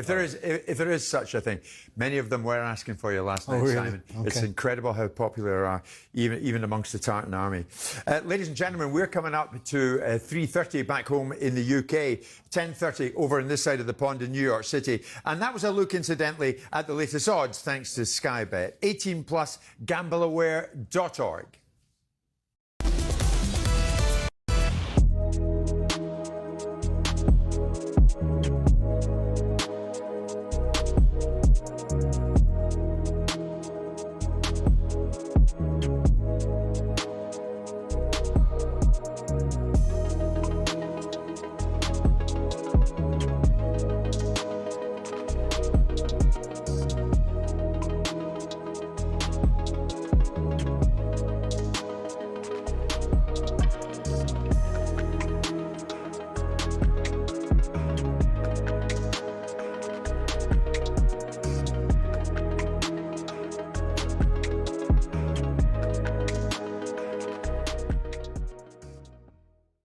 when you look at Bellingham, especially like the last game, you know, he started the game and within the first 10 seconds, he had pressed the ball and he went out for a throw-in, and that sets a tempo, doesn't it? But something about him, Neil, I'm with you. It's like he knows that this country should be winning World Cups, and he's got that bite about him when I watch him play. It's just the arrogance. I love the arrogance. I must tell you, when he was at Birmingham, I remember playing against him. I think he was 16 years. I had a good, tough lad in midfield, and I said, "Listen, you're playing against a kid tonight. Just sort him out. Just, you know, normal thing. Get stuck in, and he'll not want to know." And he actually ran the game, and I was watching him. I was thinking, bloody, I've never seen anybody like this at that age. No, you know, he's amazing. He was. You need the character. See, people sometimes in football, you need an arrogance about you. All right, and to do what he's done at an age that he is, go to Germany. Now he's gone to one of the biggest, if not the biggest, club in the world, and he knows he feels like he belongs there. That takes a certain confidence and arrogance. And I think sometimes, Neil, it can be misinterpreted by the public that there's an arrogance that they don't quite understand. No, I think it is by the public, but I think managers, you want that bit of arrogance from players like him, because if you're going to win anything, your top players have got to come forward, and he's that one that when he's on fire, he knows he can do anything he wants in that middle. And I just love that, mate. I just, you know, I watched him in that 90 minutes, and I thought he was the one that really pleased me more than, even though I'm glad that we've gone back to the wide lads. I love the wide lads. You know, Gordon, Mediocre, Saka, Rashford. In playing them four, they could win us the bloody cup if they all get the finger out. I think as well for me, Neil, you know, in the last 6-7 months, all I've heard is, from some people in the media, idiots, I might call them, Bellingham, no, you know, look what Thomas Tuchel said, you know, he's made other players feel like they can't play, the pressure he puts on them. I'm like, if you're a senior pro and Bellingham's affecting your game, then you need to have a word with yourself, because why don't you look at what he's doing in his game? Former Wolves, Portsmouth and Millwall manager Kenny Jackett has died at the age of 64. Author Michael Calvin spent 12 months with Kenny during his 6-year stint at Millwall. He also grew up with him. Huge integrity, a great devotion to his task and his job, and he had a great sense of responsibility to his players as well. And I think he found his sort of mettle, if you like, at Millwall. Now to the World Cup, and Scotland fans are being told not to underestimate Haiti. They've got Isidore, they've got Bellegarde from Wolves. Played Premier League level, you know, these are very good players. This ain't going to be as easy as we think it's going to be from the outside. Definitely not in that camp. Steve will not be saying that. Oh, by the way, this is 3 points. Former Scotland midfielder Charlie Adams speaking there. He says the Heat will count against the Scots in their opener. Scotland versus Haiti is live on talkSPORT at 2 a.m. on Sunday morning. And Kane Williamson has retired from international cricket. Arguably New Zealand's best ever batsman, Williamson led the Black Caps to victory in the first Test Championship final in 2021. There's more at talksport.com.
Yes, indeed. You're listening to Jim White, Simon Jordan, Brad Friedel. We're live on talkSPORT from New York City in partnership with Toolstation. Fast Track delivers to you from 30 minutes. First up, Tool Station, the Statue of Liberty, if you're watching on YouTube live this morning here in the USA. Of course, your mid-afternoon back in the UK, but it's turning into another hot one here in New York City. Every day is a hot one at this time of year. Started around 25 degrees this morning. It's going to go up to about 34. Anyway, enough from me on that front. The weather front, we're talking about the football front, and the football has got started in earnest. The World Cup is now underway, and sitting beside Brad Friedel in studio here in the World Trade Center, the 50th floor no less, is a man who, like Brad, played for the United States of America no fewer than 64 times, and he wore the captain's armband as well. And the USA in action tonight. Carlos Bocanegra joins us live in studio. Carlos, how are you? Good, thank you. Is it good to see Mr. Friedel? Are you reacquainting? I'm reacquainted. Do you remember you drove, when you were playing with Blackburn, you drove me out a couple times. I was out there kind of checking it out before my move to Fulham. Yeah? And, you drove me out there. I'm going to say I remember it. I'm going to say Carlos and we never played with the national team together. No, we I had just retired. I had retired from the national team, and he was part of another really good group that came in. And then you played with Brian, Eddie, maybe. Eddie, and they were a little bit older, but it was more like at Fulham, right? Oh yes, and McBride, Eddie, yeah. Marcus Hanneman was out Marcus there. Hanneman, yeah, there we go. You're bringing in blast from the past. I love it. They're almost getting emotional with each other here. And remember him? Yes, I remember. Did you him. play with them? Did you play with Greg and Jovan Karofsky? Oh God, he's starting as well. Jovan just a little bit at the national. Because I had him at Palace for a while. Yeah. Okay, that's nice. Right. Do you want to join the conversation? We've done all that, have we? But here's the thing, Carlos. You began your career with Chicago Fire. Fulham, you had 4 years there.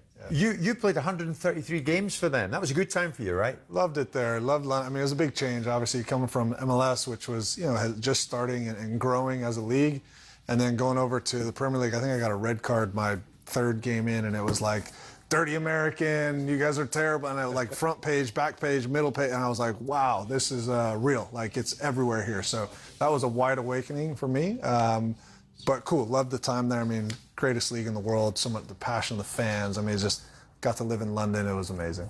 Yeah, but you Americans, you're never afraid to travel. You played for Rennes in the French Ligue 1, and then Saint Etienne. And I remember, of course, you were at Rangers in Glasgow, but probably at the wrong time, right? Yeah, a few years too late as far as the club went into administration that season, but it was okay. I loved it there. That was by far, one of my favorite clubs, favorite experiences. From the fan base to the people that worked at the club in the front office to the tea ladies. You walk through the front door, the security guy, everybody lives and breathes Rangers. And when we win, they win. And when we lost, they lost. And it was an incredible culture, and a lot that I took over when we started Atlanta United. Implemented a lot of those things that I learned from Rangers. The culture that they had was unbelievable. It was a tragedy for that club at that time, wasn't it? A club of that scale, to go into administration, to have all the financial problems they had because the wrong guy was in charge at the wrong time, and yet they're through it. Yeah, I did get to play in the 6th division against Arbroath. So I got to experience that part of the world, which was, I would have never experienced it if not. So that was. Well, Rangers went on tour because they had to, didn't they? Yeah. Because they went down the divisions. Here's the thing: did you ever have the chance to play for either of the old firm? Yeah, I got contract offers from Celtic and Rangers. What? Yeah. Really? Yeah, way back in the day. There's a picture of me when I went and trained there with Shea Givens in it when he was young. Big Joe Corrigan was the goalkeeper coach. Packy Bonner was the #1. Gordon Marshall, Kerr. We were all in a photo together when I was up at Celtic, and then I opted to I think sign a contract with Nottingham Forest or Newcastle. I can't remember which of the order it was, but yeah. So you and before I went to Liverpool, Walter Smith offered me a contract at Rangers, but I chose Liverpool. I see. Right. Well, you guys. I knew you were in Scotland at the time, and it was. You thought maybe not. It's not the time for I needed to go further south. That was a good decision on your part, Brad. Here's the thing: the United States take on Paraguay tonight, Carlos. So it all gets going here. As much as it can in this part of the world, because the Knicks have dominated the headlines, haven't they, in the last few days. But let's see what Pochettino's USA do from this point onwards. You expect them to win tonight? Yeah, I think I hope they win tonight. Look, I think now, and Brad, we haven't had a chance to kind of catch up on this, but I think the expectations now and the standards for the U.S. team is we do need to win. We need to win this group, and I think we need to win a couple knockout games. It's a different knockout stage, right? The 32, you probably have some lesser teams, depending on who you match up against, but I think we've come far enough now where we need to be expecting to win these knockout games, especially this first one. The second one, we should be in the round of 16, setting the standards higher. That is where we need to start, having those expectations. And then let's see what happens after that. You make some noise. If they get on a run, you get a few lucky draws and see what happens in the tournament. The thing I find still hard to get my head around is the other night, the city was buzzing with the Knicks and the way they won against San Antonio Spurs. Out there in that fabulous city, will it be buzzing tonight? I would imagine so. I mean, will it? Yeah, you're starting to feel it now. Look, the Knicks, they haven't done much in the last, 25, 30 years? 55, 60, So 70 I years. think there's a little bit, the nostalgia is coming back, and it's very exciting. It's hyper-local. But I've been traveling around a little bit, and it's palpable. That energy, people are excited about the World Cup. Every city. They'll show the game in Times Square, right? Yeah, I don't know where they're showing a lot of the times game here, they but show it on the big billboards. Right. People. You're starting to see the jerseys today. You're starting to see it come out, and I don't know. I'm excited, man. It's like I'm nervous for tonight because you have to get off to a good start. Yeah. And when the draw, I don't know what you were like, but when the draw was made, there were so many of our ex-friends going out there. Oh, this is easy. What an easy group. Yeah. Man, Paraguay is not like an easy team. We can beat them, but it's not easy. Yeah. Australia would be more difficult than they think, and Turkey's good. Yeah, Turkey's very good. I think we definitely got we got this group. I would agree with that. I still think we need to beat Paraguay and we need to beat Australia. I think Turkey, they're a beatable team. I think but look, I'll even take a step back. I think Australia, very similar to our players, right? Mm-hmm. Athletic, hardworking, they're going to be scrappy, they're going to fight. It's not like the U.S. Our teams included, we're not a ball-dominant kind of play-you-off-the-park type team or country. So I think when you face teams that maybe are very similar like that, that creates some different challenges. I saw one of the advertising hoardings at the side of one of the big roads here in New York City, and the featured player was Christian Pulisic, who we know, of course, from years ago joining Chelsea for 57 million. Kind of came from nowhere, I remember at that time. Pulisic's been speaking about the Americans and this being a home World Cup. There's pressure. It's a World Cup. I understand. That's what people have to do. They have to find ways to put pressure on the players, and I get it. I'm really grateful to be in this position. It's exactly what I want. I have a chance to help my country to perform at a World Cup. You only have a World Cup in your home country once in your life. So I'm going to take advantage of these opportunities, and I'm grateful I get to do this. So he's grateful. He says Carlos is going to take the advantage it gives him with both hands. Is he still the US's star asset?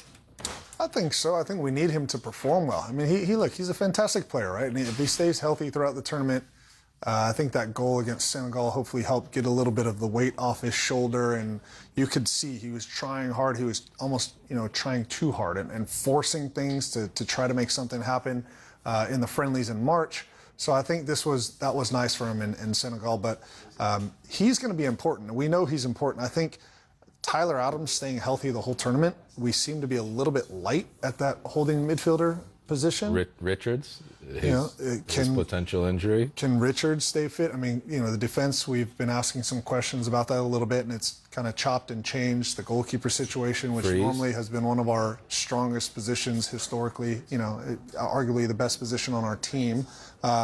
There's been some questions around that, and can Freese step up and do the job and give confidence to the back line? Mm-hmm. But I don't know. I think our wingbacks, for me, and how they have been playing are going to, as they go, our team goes. Yeah. And whether Anthony Robinson does well getting up and down the line, I don't know who he's going to play, Weah or Freeman or Dest back there. I think as you get later in the tournament, I would worry a little bit about, not worry, I would say Dest maybe is not as strong as a defender as you get later in the tournament compared to maybe a Weah or a Freeman. And so I do like when Dest is pushed a bit higher, but I think the wingbacks in how they like to play and the movement and the athleticism, I do think that they're going to be really important in this tournament for us. Okay, well, Carlos and Brad well aware the USA go into action tonight, host nation up against Paraguay. Simon, help me going into this break. Who goes further, do you think, in this tournament? The USA or Scotland? USA. Thanks, Simon. Okay, the other side of this break, more from Carlos Bocanegra and Brad Friedel as we hurtle towards 4 o'clock your time in the UK, just coming up to 10 to 11 in the morning here in New York City.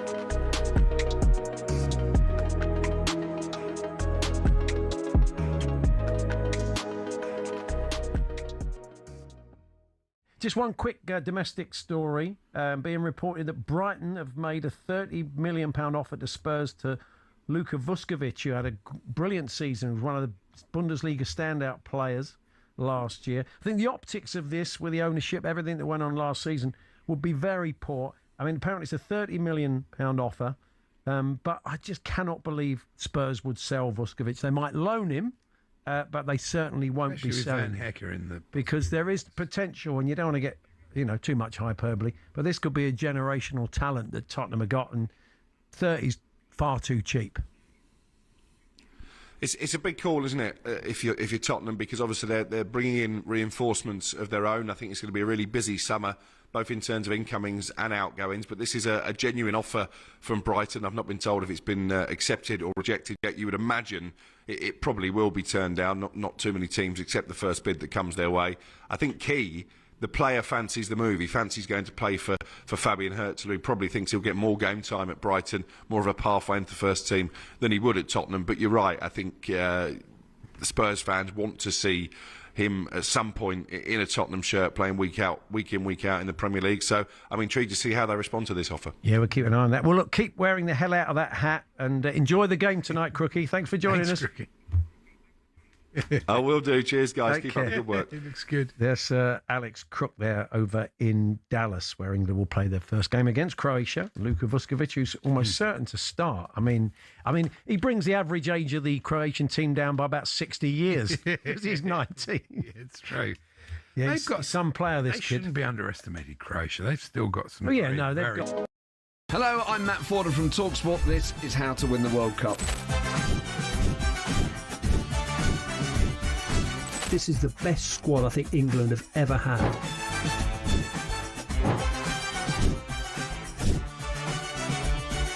He used to love America, now he doesn't. It's very sad. It was so important to succeed because of all the pressure we received. Don't jump for this one, I'm going to knock his head off. Warning, this podcast does not guarantee England will actually win anything.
talkSPORT's Big Match Build-Up with Village Hotels. Watch the big games live in the pub and grill at your local Village Hotel. Find your nearest at villagehotels.com.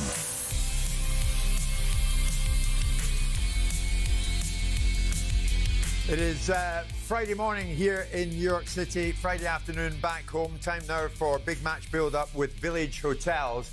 And I'm going to do that, obviously, in the company of Mr. Simon Jordan, with Brad Friedel, and, of course, with Carlos Bocanegra, who is in studio.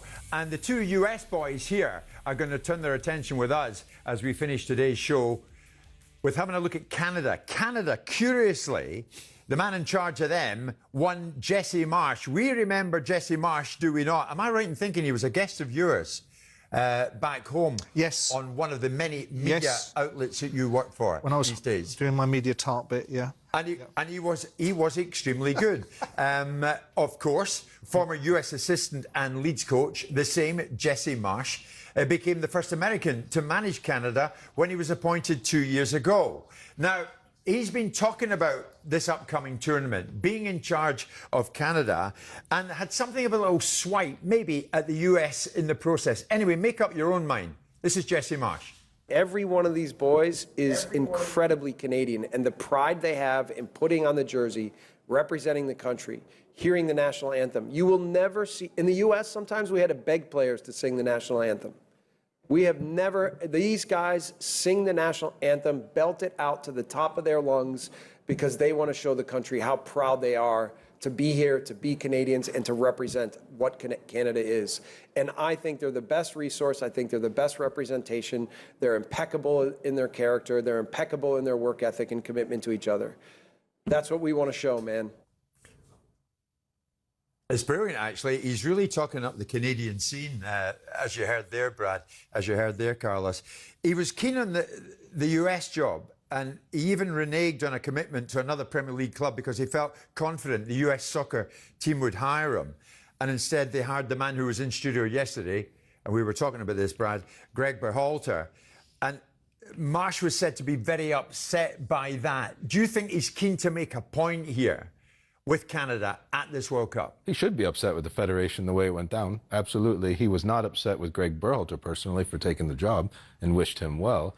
But he had a job offer from a Premier League club, and he turned it down because U.S. Soccer told them not just to come talk, but it was your job. Met with them shortly after. It wasn't his job, and actually it wasn't Berhalter. It was Mauricio Pochettino that took the job, not Berhalter. I apologize.